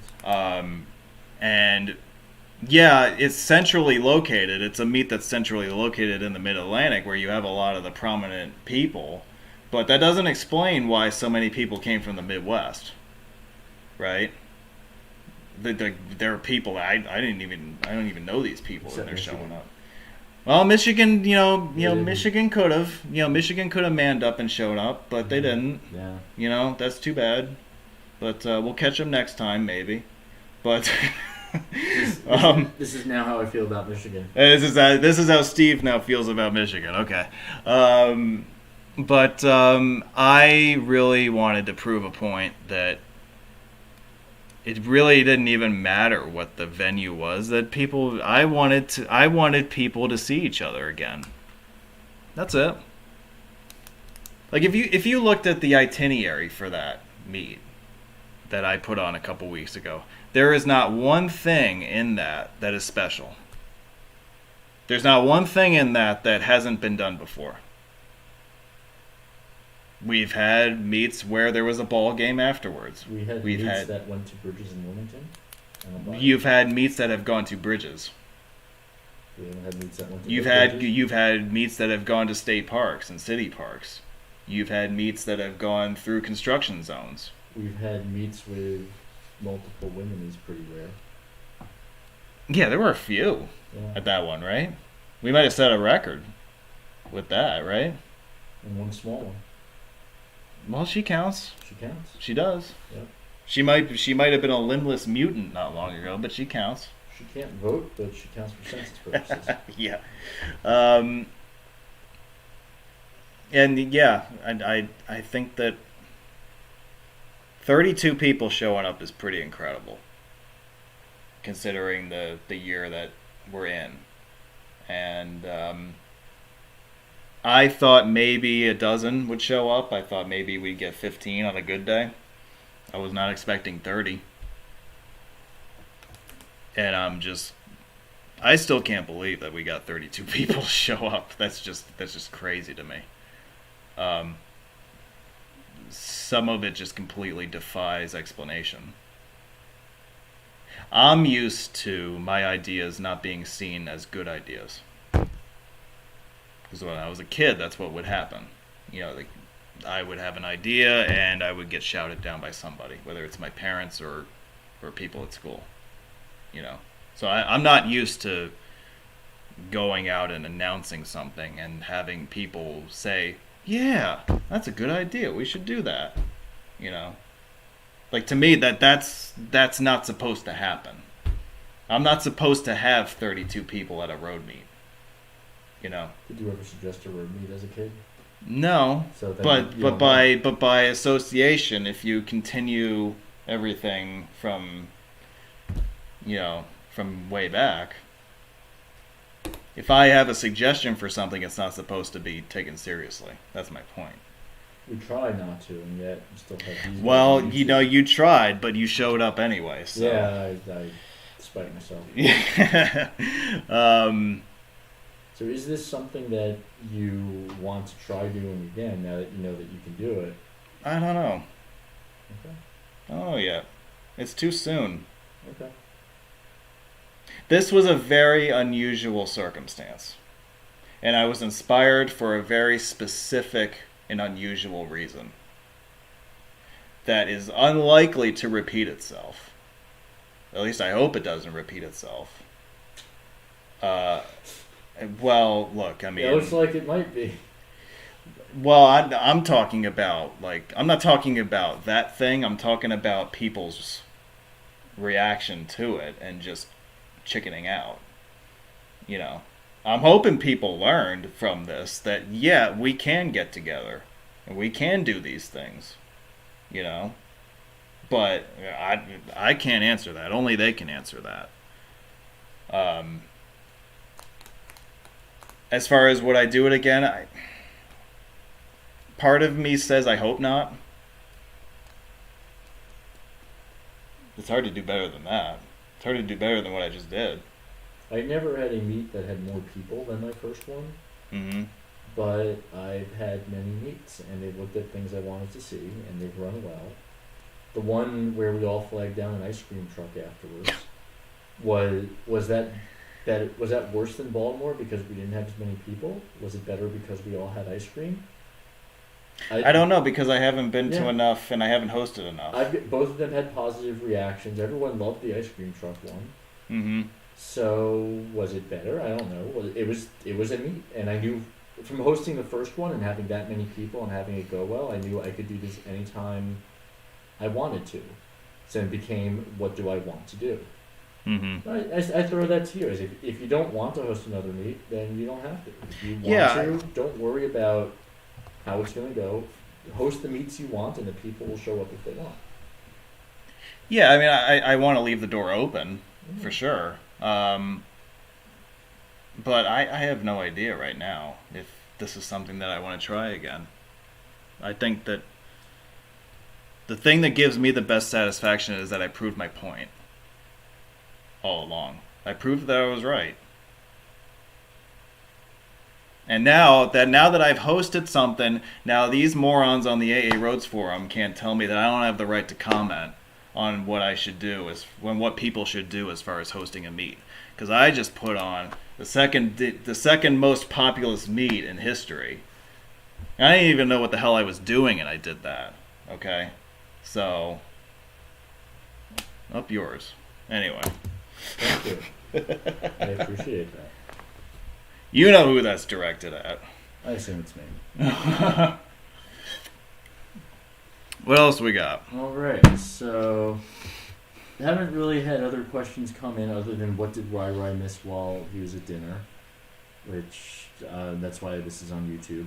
So what we can go to here, you put on your other potential topics a lot of different road trips, starting with spring 2021 Southern New England, through Charlotte, through North and South Carolina, Nashville, Memphis, Raleigh, Durham, all the way up through your most recent one. Yeah. I don't know what you necessarily want to talk, because you've brought many of them up already. Is there anything about those that you're excited to share that you haven't yet? Or for this big topic that I'm saving till last, are there anything from these that you're particularly looking forward to narrating for people? And is there anything that you saw that you don't know will ever see the light of day? Oh, there's a lot from there that'll get swept under the rug. Okay. That's for sure. Especially the rural stuff, which kind of is a shame, because there's a lot of cool stuff outside the cities that I really like. I can tell you one that I'm really lamenting, and that's US 74 out from the east end of the toll road out towards Rockingham. That was actually one of my favorite stretches of road to drive on that trip in April. Okay. I don't really know why either. It's just a stretch that I remember the most from that whole trip out that way. It was my first trip away since like the fall of the previous year. So it was my first time getting out of really this general area since then. And it was just such a relief to just be on the open road again and, just being behind the wheel of a car going somewhere. Like, it didn't even matter where I was going. It's just that I was getting the hell out of where I was. And I was just on this 4-lane highway. And between Monroe and Rockingham, it was great. Like I finally had that feeling like I was on the road again. I was free from hanging out in here all winter. It was a very, very healthy experience for me. So I look back with a lot of fondness on that particular drive, which is a drive that you're not going to see on YouTube anytime soon. There's just too much stuff. Like, I haven't even really started to put together the stuff for North Carolina, South Carolina. There's so much stuff there too. Like, everybody's going to talk about the Northwest, and this is kind of what I was thinking before it happened. But everyone's going to talk about the Northwest trip when they think of this year. But they're not going to remember the fact that I was in North Carolina for a combined 11 days or whatever. Multiple weekends in a row. I think it was, how many weekends was it? It was at least 3. I think it was 3. Yeah. 3 going on down. 3 weekends of just me being like, ooh, well, I'll just go down to North Carolina and hang out with Adam Prince. It's gonna be great, But there's a ton of great stuff in all those Carolina cities.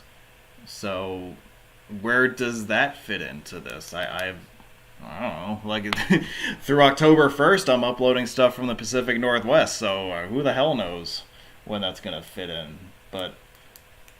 And who knows? Maybe the stuff from Labor Day will cut the line too. So, that's possible. Something that's always interested me that you've never really talked about is how you choose what to prioritize, what you end up doing with the webinars, for example, versus what you just post on YouTube versus what you keep in a queue. How do you decide what rises to which level? Well, from a fundamental standpoint, I've always believed that my channel is at its best when I am uploading and showcasing urban and suburban material. So the cities are what matters to me. Okay. The rural stuff comes in when you're trying to connect the dots. Like, if you look at the map of the country, you have all these dots that represent all the cities. Well, now you're starting to see me try to connect the dots, right? But fundamentally, at its core, I think this is based on this channel is at its best when it showcases urban material. So that's what I tend to prioritize. There are exceptions to that, like, I would think that you will see I-90 across Washington sooner rather than later, because I think that's a really memorable drive. I think you will see 84 across Columbia River Gorge before too much longer, for the same reason. Okay. If it's a drop-dead gorgeous part of rural interstate, then I think that has the right to cut the line. But you ain't gonna see like 84 across Idaho. Like that's not. Ever. Maybe not. I know, but you always upload, when you're in uploading mode, it's a handful of videos a day. Yeah. Or a week. So even if your backlog is thousands, even if you could do more, you're setting a limit for yourself of this many is what I'm going to upload. Yeah, I don't really know how that started, to be honest. I think it goes all the way back to when I just was trying to get them out as fast as I could. Because, remember, I was still in college when I started the channel. So I didn't really have a lot of time to kind of screw around with it. I just kind of was like, all right, I'm just going to throw these up today, and that's going to be the end of it. There are a lot of things that I do with this channel that are habits that started 11 years ago that I never really bothered to modify, or maybe in some cases never even thought to modify. That's one of them, uploading videos every day. That's something that I it just seemed natural to do at the time, and I started doing it, and I'm still doing it. Well, thank God I'm still doing it, because my backlog is, 3 years long now? Imagine what it would be like if I didn't. Be like your backlog. You know? Talk to me about my backlog. Yeah. I won't talk to you about it any more than that, but... yeah, so it's... That's one of those things that I just started doing years ago, and it works for me, and I'm going to keep doing it as long as it does. Okay. So we've sort of covered a lot of these. I haven't just been reading them off. I've been combining them as I feel like. Okay. One we haven't touched on yet is... Oh, this is an interesting question. Rai just asked this. I'm going to interrupt with this one. If you do a live in-person road meet, and I assume it doesn't matter whether it's yours or someone else's, what makes you decide whether to broadcast the road meet live or not? Okay, so there's a very simple reason why I didn't do Wilmington as a live broadcast. Do you want to guess why that is? My guess would be because it was your own meet and your first. Just in case something didn't go quite right. Well, there are things that go wrong at every meet, right? Not yours. Well, Not mine. you're kind of... No, nothing ever goes wrong at yours. No. Not that I know. No. The reason was very simple. I think you kind of touched on it, which is that I was the host. That's the first difference. And the second difference is that I have to make myself available as host. It's a different responsibility. You're in a different position than you are if you're in the peanut gallery, right? A host, once you decide that you're going to host something, you got to take charge of that event. And you got to be on top of everything. And that alone is a full-time job. It's not easy to host a meet. We know. We've been to a lot of meets that have been great. We've been to a lot of meets that have bombed. It's not easy. Some. Well, but there have been some that have bombed. I don't know how many exactly, but... a lot of the ones hosted by other people, not us. No, not by us. Yeah, we never host bad ones. Yeah. But it's a tough job. It's challenging. It requires your full attention, which is why I don't do the simulcast, because I need to keep my eyes out for the group in a way that's different from when I'm in the crowd, right? Because I got to lead people this time around. I'm not one of the guys in the gallery kind of, wandering around like an idiot, I have to be in touch with everybody to make sure that they have what they need and that they know what's going on. And that itself is a full-time job, and there's no way that I could do that and do a simulcast. It's just not practical. So that's why I didn't do a simulcast for the for Wilmington. So for any you host, it would be a no. Because you're hosting. Unless somebody else wanted to do it. Someone else with the man your camera. Well, yeah, there are ways you can do it. I'll say that. Like if I trusted somebody with my account, I could turn it over to them. But that's a very small list of people. I can't think of any person I would put on that list. Well, you're not on that list, so don't worry about that's it. That's why I can't. But I did film the drive from that meet, from Wilmington. To and from? No, the actual meet tour. It's an hour and 40 minutes of drive. And I was in your car, but I didn't notice what you were filming out. So. Yeah, the way you were talking that whole time, I could tell you didn't know you were on camera. I assume we'll never see that. I don't know if that footage will ever see the light of day. That's probably that's the closest thing that we'll ever get to a simulcast of that event. That might be something fun to do, like a director's special edition of, The 18 plus. Yeah, something like that. Yeah. That, I don't know, maybe we'll do something with that footage, but has there, like, since I've started doing the simulcast stuff with the meet live streams, I think I've done a live stream with just about every meet that I've been to. I think. I know. I've seen you do it. I don't know that there's one that I skipped for whatever reason. Okay, so in general, your choice is if you're not responsible for things beyond the broadcast, you're willing to broadcast. If you're responsible for things, that always is going to take front and center. Yeah, I don't see any other. I don't see any other way. Yeah. All right. So if Laura's doing her meet in wherever the fuck this fall, then maybe I'll bring back the simulcast for that. I don't know. We'll see. We'll see. A lot wrapped up there. So the question I was going to then ask is what we haven't touched on yet is joining Gribble Nation. So you are now part of the board. Part of the what? The board. Okay. You clearly don't know Star Trek. No, I don't, Okay. unfortunately. It is a unified collective that all thinks alike and acts alike.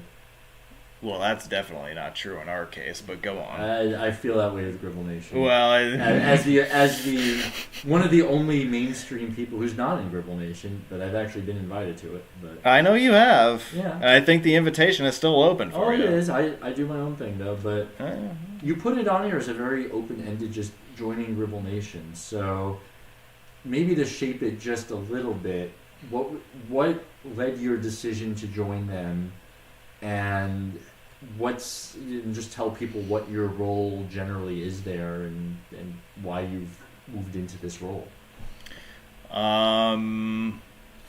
My role in Gribble Nation is to keep Adam and Doug in check so they don't go too crazy with their postings. And as far as needs some help there. Tom definitely needs help. Yeah, that's why we need you to join us. So that's the whole thing. As far as the motivation to join, I there are a couple of things that interested me. First of all was the idea of writing about roads. That's not something that I had ever done before, and that's something that I gradually became interested in through their work, and I thought that it would be something that would be worth trying on my end, because I have they have their own perspective on things, and they see things through certain eyes, and I see things through completely different sets of eyes as an engineer. So I have a unique perspective that I think is valuable in that respect. So I kind of wanted to experiment a little bit with that and see whether I would like it or not, see how successful I could be at it. I know you don't do it a whole lot. Usually when I see an update, it's one of the aforementioned players. But yeah, so the problem was that I got settled in, and then I went to night shift. Okay. So that zapped pretty much everything. It's creative energy. Now, there have been posts that have emerged during that last 6 months. A lot of times what happens is I get into these really creative fits of energy where I'll just pump out something really quick over a couple hours or something. If I'm really taken by a subject and I'm really inspired by something, then I can turn that around in quick order into something that resembles a blog post. The most common place you've seen me is on Facebook with the page there, and that's where I can do like miniature blog posts where I can take a subject and give you a little summary of something and like give you a little bit of a perspective on things without going into a whole lot of detail, and that works in that setting. Now if you want to go into the blog, you got to go into more detail, you got to provide more information, but if you're strapped for time like I am, these last few months, then that's a desirable middle ground. And then the other thing that I wasn't even thinking about, and I'm not even sure the guys were thinking about this when they invited me to join, but the podcast. Right. That's another thing that I was like, maybe that would be something worth trying. We all talk about roads, but we never actually record ourselves talking about roads. Like that's not. I don't think there has ever been like a road enthusiast podcast, right? Like there hasn't been anything like that before. Before this, yeah. Right. So that was appealing. Like, oh baby, that's something that I might like. You know.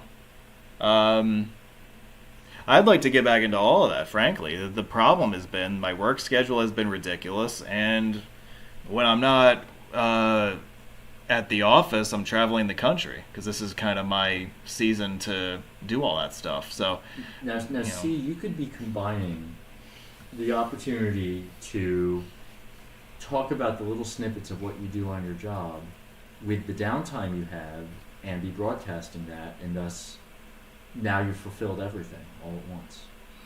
You've got more podcasts, you're giving content, and you're releasing sensitive material. Everything's a win. Yeah. I did do a couple episodes on my work. Those might have been like the first couple episodes I did, actually. So I have touched on that stuff before. Yeah. I've touched on a variety of different things. Like I've only done like 9 or 10 episodes, but I feel like I've really like touched a really wide spectrum of different things. So I don't know. That's something else that I'm gonna have to try to get back into, especially in the fall and the winter, because nobody does jack during the winter anyway. So that might be a good time to just like sit down in front of a recorder and say, Dan, you're gonna talk about this today. Okay, you're gonna record this and you're gonna do that. But there's a lot more time for me to do that. But in the off season, leading right into your next topics here. Yeah. Is the winter the off season or is it season 3? You want to get into that? I was going to first ask about drones, but drones just photograph stuff and they're cool. Maybe we should. Is a better topic. Well, I mean, the one thing that I would like to say about the drone is that, actually, I have one right here. Hang on. This is the Big Daddy drone. What's right here. Name? What? What's his name? I just call it the Big Daddy drone. I don't know. It doesn't really have a name. So does he call you little boy? No. Little boy is in that bag over there. So this should be Fat Man. Yeah, I see what you're doing there. Yeah, maybe. Maybe. That actually sounds really appealing right now. I might actually do that. All right. Yeah, so this guy, I bought him about a year ago last week. And it's really interesting when you get up in the air and you fly around things, because the beautiful thing about being in the air is you see a lot of things that you would never be able to see from the ground. We as road enthusiasts are used to seeing our favorite roads and bridges from ground level. I think you would agree with that. Unless you're Dave Frieder. But whatever. I can take better pictures than him with this thing now, so there's that. But it really introduces a new perspective on things. It's a new idea, and a lot of road enthusiasts don't do that. They don't. I think we know a couple of people in the community who are pilots, but there's not a lot of stuff out there that's like drone related. And that's kind of one of those windows that I kind of found my way into. Like, hey, this is something that I can, lay claim to. Maybe I can be the drone guy in the group. So that's been really cool. There's never really been a large presence of drone photography within what we do, and I think that's a market that we can really expand in the future. So. And I know somebody who lives out near Dubuque who was inspired by what I was doing, who now he's hooked on it too. So maybe there will be more people who get into it. Who knows? Maybe you'll get into it.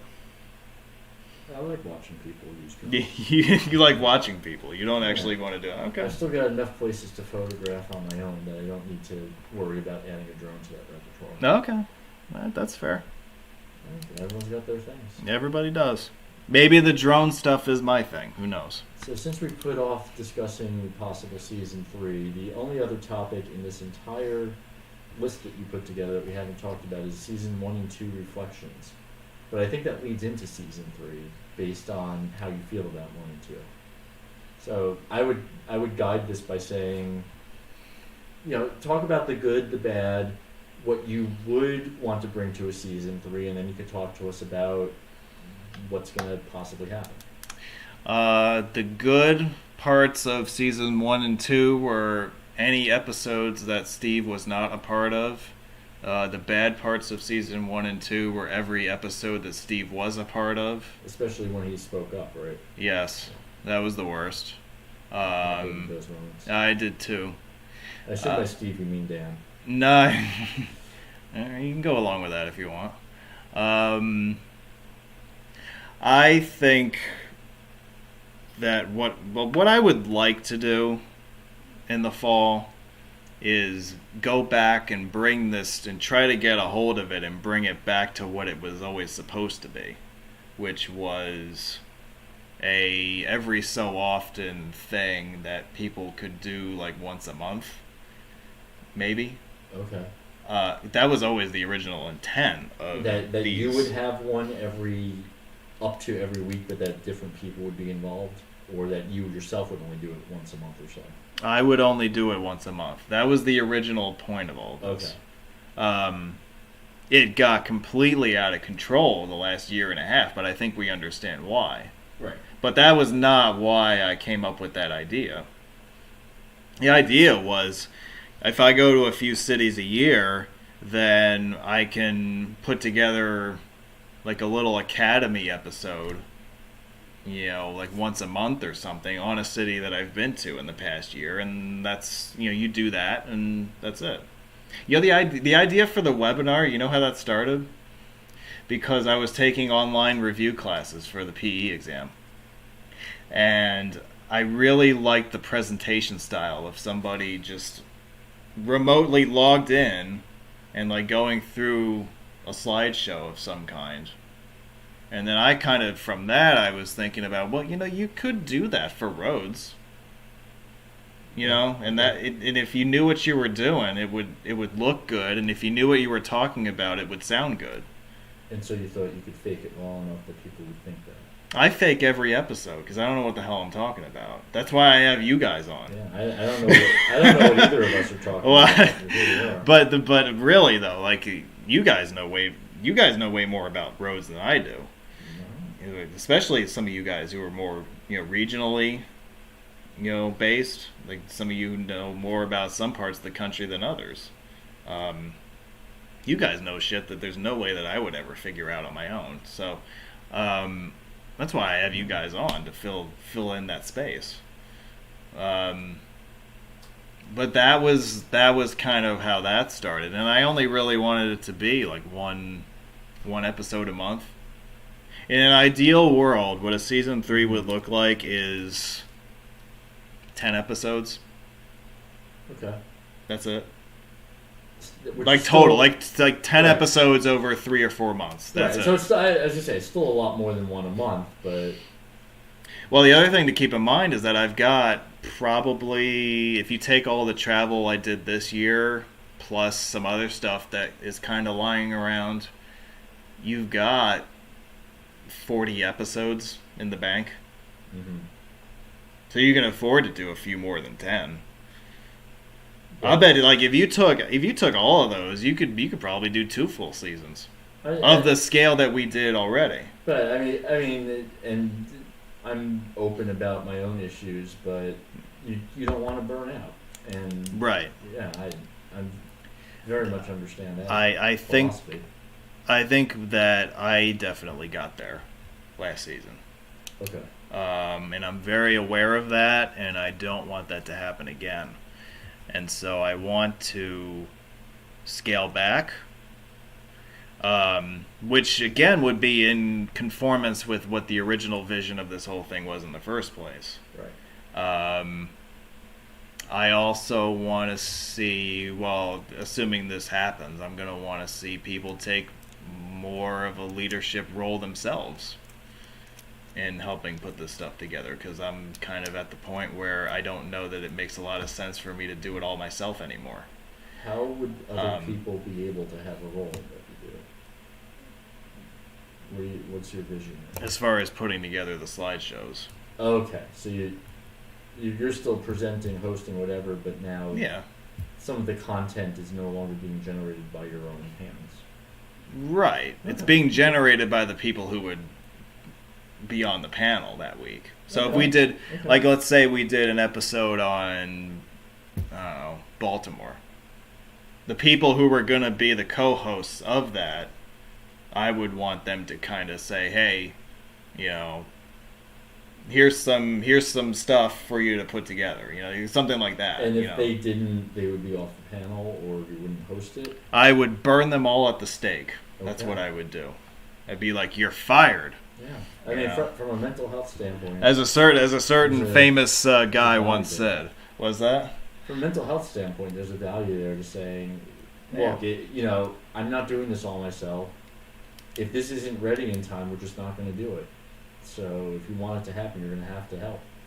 This is what I do. I think that, well, yeah, I mean, it's definitely a departure from the first two rounds that we did. Yeah, I totally get that, but I kind of feel like it's going to be necessary this time around. I do this at work. I'm on a social committee, and one of the things that you always have to do on a social committee is not plan everything. So coming out of the thing over the last 18 months that we're apparently not naming the word COVID live, but coming out of that, I've discovered that a lot of the people who used to champion events have moved to different companies or aren't plugged into these things anymore. We've had people just move to different offices, whatever it may be.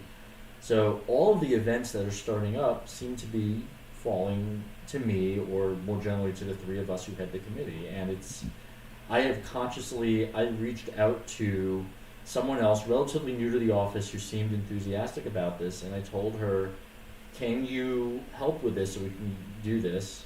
I will make sure that it gets off the ground. I'll make sure that I'm supporting you so you're not doing this in a vacuum. But even if I can do this myself, which I probably could pull it off, it shouldn't all be on me. It makes sense for other people to share this load because we all benefit from it. And she has been taking it on. She's done a good enough job so far. You know, if it's her first one, someone's had to prod a little, hey, did you do this? Can we make sure that this happens? But by all indications, we should have a successful event. And leaning on other people is the way to keep yourself sane, absolutely. And that person's name is Erica. No, she doesn't work for my company. Oh, no. That was a good guess. No. She is someone who I met through what I do as a civil engineer, and because she works with highways, she understands what we all do here, but she is very much separate from anything I'm talking about. Okay. Yeah, so in an ideal world, I would say that Season 3 will look very different from the first two, and that's not a bad thing, I think. Yeah, I think it would actually look different to the viewers. If different people are preparing the slides, you'll see that. You'll see some more creativity and whatever. I wouldn't mind seeing every week have a different look to it. Okay. You know? Yeah. Because everybody, well, I mean, you know this, everybody's different. Everybody would put something together a little differently than the other person.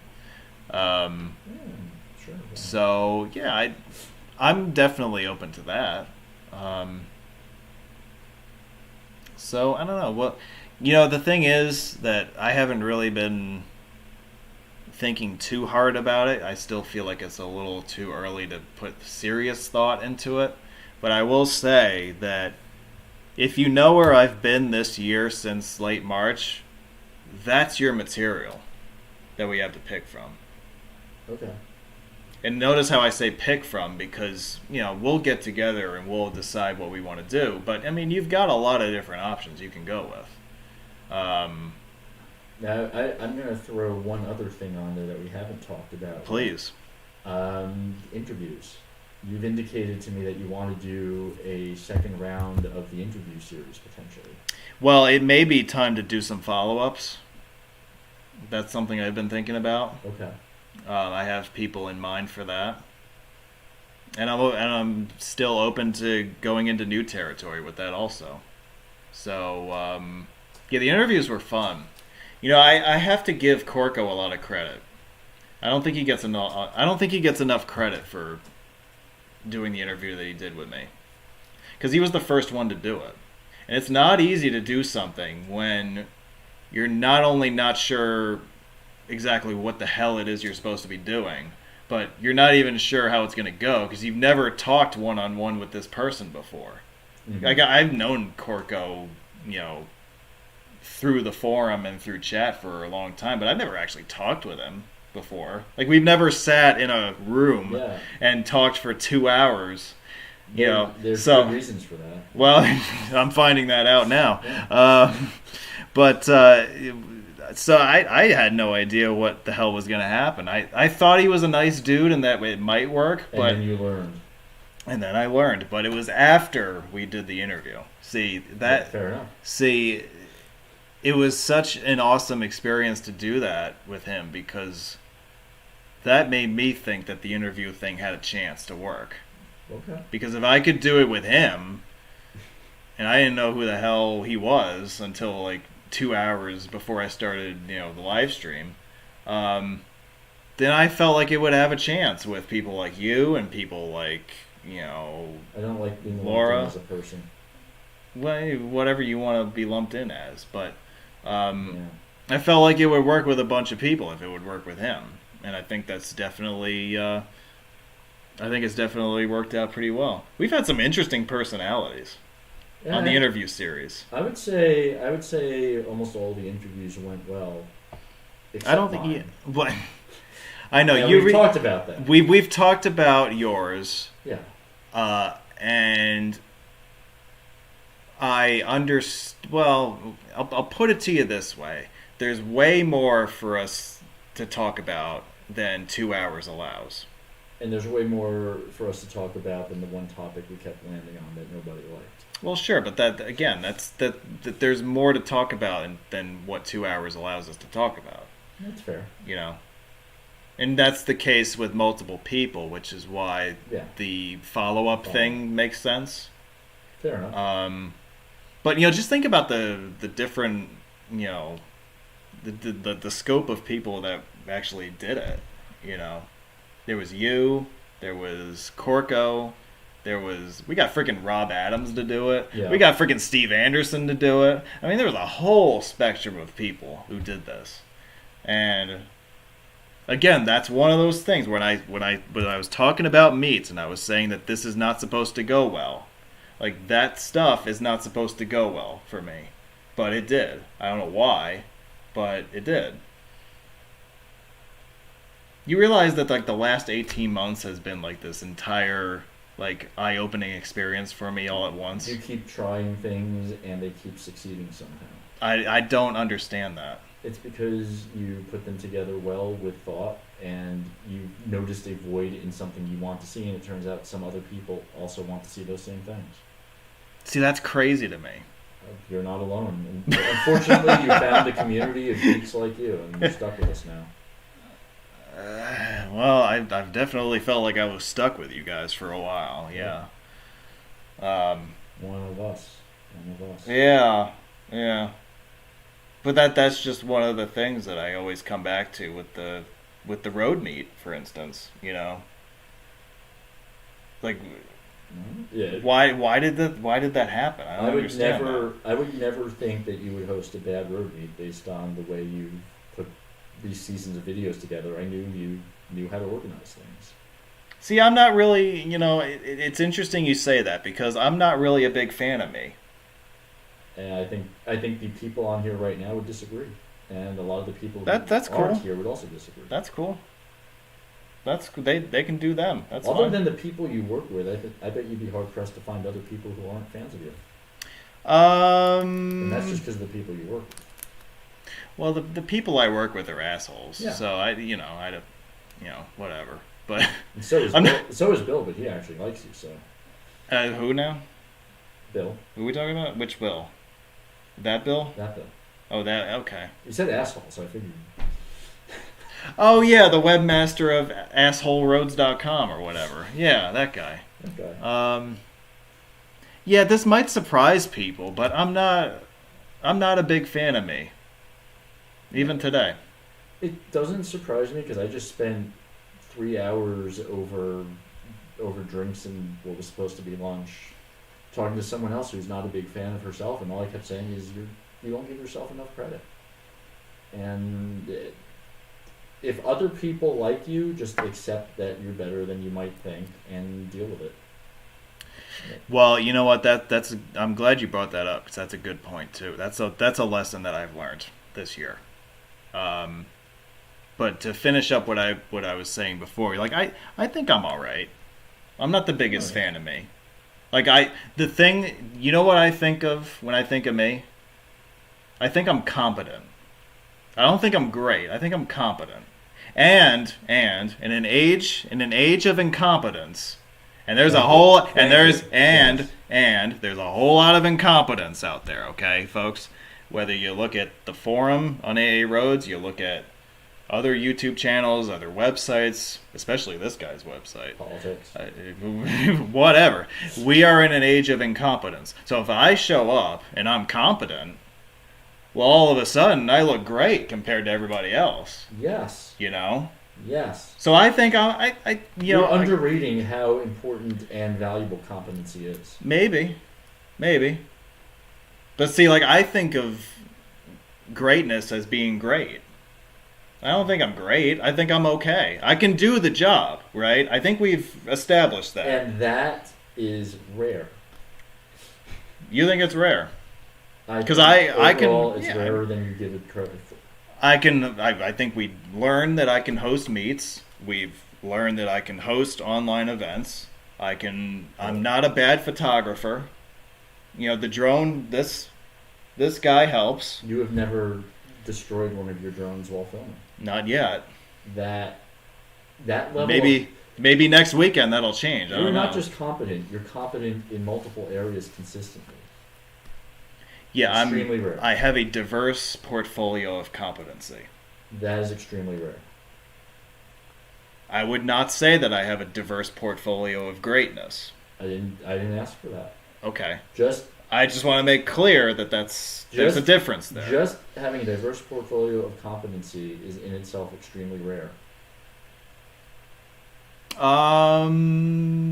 Maybe. Look at all the people in chat right now.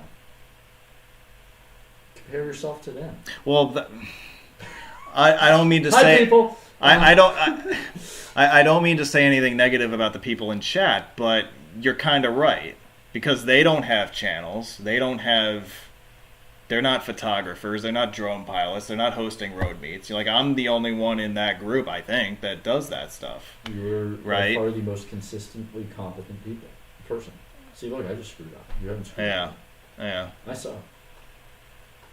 But we are in an age of incompetency, right? So if you get somebody like me who maybe isn't going to win awards for his photography and videography, but is going to be able to lead you in this place you should go. You consistently capture what needs to be captured. Yeah. That's all you need. I think so. That is all you need. I think so. Shall we end this on a brighter note? But I think this is a bright note, actually. And the one thing you mentioned about people, you have to do what's right even if people aren't going to like you. Well, boy, ain't that the truth. Because one of the things that I've learned is that you can have an opinion and you can say what you really feel. The bottom line is you're going to have people who love what you say, you're going to have people who can't stand what you say, and then you're going to have a large population of people in the middle somewhere They're going to be on the spectrum somewhere, and they're all going to have something to say along the lines of, okay. You know, they're not going to be decisive one way or the other, right? I mean, just take the AA Roads community, for example. You've got a wide range of opinions there, right? So there's plenty of opportunity for all sorts of reactions coming from God knows who, right? You kind of you condense that down a little bit to what I do here on YouTube. And look, in the last year and a half, I've had some strong opinions on things. Yes. I think we know that. Yep. You know, there have been days when I've said some stuff that upset people. I'm not going to get specific, but that's happened. Yeah. We know that, right? You know that in response to all the times when I've ruffled feathers, I've gotten comments from people who have said, that was awesome, that you're right on target with that comment. I've also had people say, you really shouldn't have said that. That was a stupid thing to say. And I've also had people who have said, okay. Across every position I've had. And even when I've course corrected and said, maybe I shouldn't have said something. I've had people who have said, that was a great apology. I've had people who said, you shouldn't have apologized. Yep. And I've had people say, oh, okay. Yeah. So it doesn't... I have refrained from swearing on this live stream, but it really doesn't fucking matter what I say. You already said the word shit earlier. Yeah, but that's what I've really learned this year, I think. That it doesn't matter. You're going to piss people off no matter what, unfortunately. You know what's interesting? No, I know you don't because I haven't told you yet. I would like to know what's interesting. I didn't have this problem a year and a half ago. You know why? Because I never said anything. A lot of people who liked me a year and a half ago, now all of a sudden they don't like me. Now they're shaken. They're like, ooh, this guy's all of a sudden pretty scary because now he opens his mouth a lot. Now he has opinions, and now he has things he wants to say. Now he has things that he wants to share with us in live stream format, in question and answer format, in webinar format, whatever. Well, I don't like this guy anymore. I liked it when I felt like I could be in control of things with this guy. But now he's running the show. He's got the YouTube channel. He's streaming live. He's telling people to fuck off on live TV. It's great, man. It's great for me, but it's not so great for some of these people. You as your channel evolves and as you go to new places and as you introduce new features into the mix, it's only natural that you're gonna gain new followers. And then there are going to be people who you lose along the way. Because as you evolve, you develop a certain personality. And people might like your personality in year 3, but then by the time you get to year 11, you're completely different. And you're like, oh, I don't like this guy anymore. The same thing happens with musicians, with bands. Bands have a sound that they start out with when they're younger, right? You know this. I don't know music at all. That's not true. And we like how a band sounds when they put out a certain record, and then they put out another record that's, maybe a successor to that. And we're like, oh, I don't like that record as much. I don't like these guys anymore. And if you're Stone Temple Pilots, you cry about it. You do whatever you want, but, I find that interesting that, the last year and a half has been really revealing with what you said originally about how, worrying about what people say and how people, take your comments and all that. I think it's definitely true. It wasn't something I had to worry about a year and a half ago, but it is something I had to really think about during that time.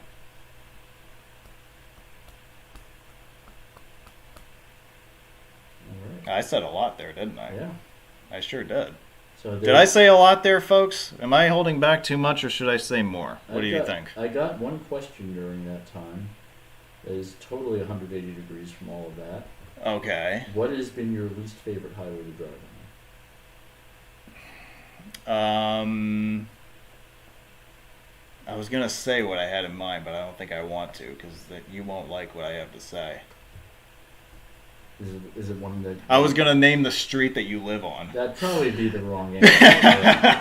You could name the highway I live from, but... Yeah, 287 is a horrible highway. I hate that road. Except for part of it my company engineered, which is wonderful. Which one? The newer stretch? The concrete that is still in good shape. Yeah. And has seen it. That's still the original pavement, which is still amazing to me. Oh yeah, I'll be there a while.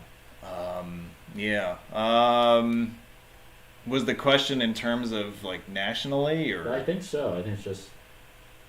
Well, has there ever been a highway when you drove and you're just like, damn, I'm glad I never have to drive this thing again. Or shit, I have to drive this on the way back. I was hoping to. Yeah. I-81 in Virginia is absolutely terrible, and I would never wish that on anybody. Yeah, I can see that. I-40 between West Memphis and Little Rock is terrible. For a similar reason. Okay, I drove it during COVID, so I didn't have to deal with traffic. Well, you must have lucked out then. Yeah, the traffic wasn't bad. I know there wasn't really much along it, but it wasn't. Right, yeah. When you say I-81, I instantly know what you're talking about. You know what I'm talking about when I mention that, yeah. Well, the same problem is prevalent with 40. Fair enough. What else? Trying to think of what out west I really hated. You never got into California, so... No, I have. Not on this trip, right. But in past trips I have. I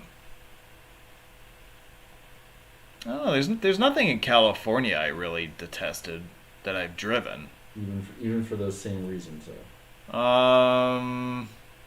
There are definitely highways in California that have no scenery and just clogged traffic. Yeah, I don't. There's nothing coming to mind as far as that's concerned. Well, I always hear people say that of the two highways, either 5 or 99, you always want to stay on 99 if you want to see more interesting stuff. I've heard that. I have to say, if we're talking about the freeway portions, at least south of Sacramento, I would recommend 5. Really? 99 is a bunch of trucks and farms. I took almost no photos for 130 miles. Because there was no scenery. Okay. But the signs are all replaced. There were no signs to photograph. The scenery was just farms. At least the times I've been on 5 in that similar stretch, there have been trees. It's been terrain. It's already more interesting. So, okay. All right. I disagree with that, but I haven't driven the whole thing by any stretch, so maybe I've just lucked out. I don't know. Yeah, I don't know. Maybe I just got bad advice. I don't know. But roads that have heavy truck traffic and relatively little going on, I would say that's a good place to start. 95 in North Carolina is not very pleasant either. Yeah. That's not fun. Yeah, if it's flat and full of trucks. Yeah, that's another one. Yeah. Have you done I-70 across Missouri? Because I have not, but I've heard that. That is perhaps the best in this category. I have not. I have heard horror stories about that stretch for years. Yep. And I have avoided it thus far. By the way, like if I fulfill my long-term goal here at the channel, I hope to have I-70 completed at some point. I would like to as well. I'm missing from St. Louis to pretty much Denver. There may be I think there is a small stretch in western Colorado that I'm missing. So you haven't done the trek across Kansas either. I have not. Okay. On 70. See, I'm kind of dreading that. I did it on 40. I have not done it on 70. Okay. Yeah, because I'm kind of dreading 70 across western Kansas, eastern Colorado. That sounds pretty horrible. I will say that 40 in eastern Colorado, as much as they talk about the scenery, I did not mind that scenery. I thought you started to see the mountains quickly enough that it didn't drag on. What, you mean in New Mexico or in Yeah. 40? It's I-70 US. What are we talking 40 about? in eastern Colorado, Kansas. Yeah, so which one have you driven? I drove 40 west through that. US 40. Okay. I thought you were talking about I-40. No, I've been talking about US 40 in this case, a parallel to I-70. Okay. I didn't think All right. it was that bad. Okay. Yes, dealing with the truck traffic makes it worse, but Yeah. scenery-wise, I didn't think it was terrible. Being on the interstate is always worse than going through the small towns, though. So. I was really surprised at how much truck traffic there was on 84 in Eastern Oregon and 82. It's the way out from there, yeah. It's the way out of Seattle, yeah. Yeah, everyone. Yeah, either you're going to take 90 cross country or you're going to go down to 80, which is what most people end up doing. Yeah, I think people. I was looking at the map of like truck volume per highways, and it kind of looks like the human artery body. Yeah. Like you've seen that map probably, I've seen right? that. Like the aorta is like 80 across Wyoming and then down to Denver and then east. Yep. And then there's another leg that comes up from Texas that follows 40 and 81 up to the northeast. You know. But yeah, they prefer 80 to 90. So. For whatever reason. It's got more stuff. More truck stops and whatever. 90's more remote in that regard. Is it? I don't know. I guess there's not much. There's nothing happening in Montana and South Dakota, right? Yeah, if you could just drive forever and not have to stop, that would be the way to go. But 80's got a lot more places to stop. Yeah. The problem is you have to connect with civilization every couple hundred miles. That's part. That's part of why people don't take 90. I think. Yep. Yeah. That was a very long way of answering that question, but yeah. Because my memory was jogged just by talking about some of the stuff I've done and some of the stuff I haven't. Jeremiah Castro with the Nerf rival Charger asks, "You got any Nerf guns?" I like this question. This might be my favorite question tonight, by the way. It probably, that doesn't surprise me that you would say that. When was the last time you ever fired a Nerf gun? I have only fired a few Nerf guns in my life. So I did not grow up with these in my house, so it's hard for me to really comment. I have vague memories of holding one. How long ago, I couldn't tell you.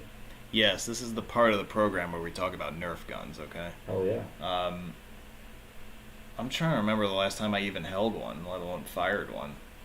Right. It's got to be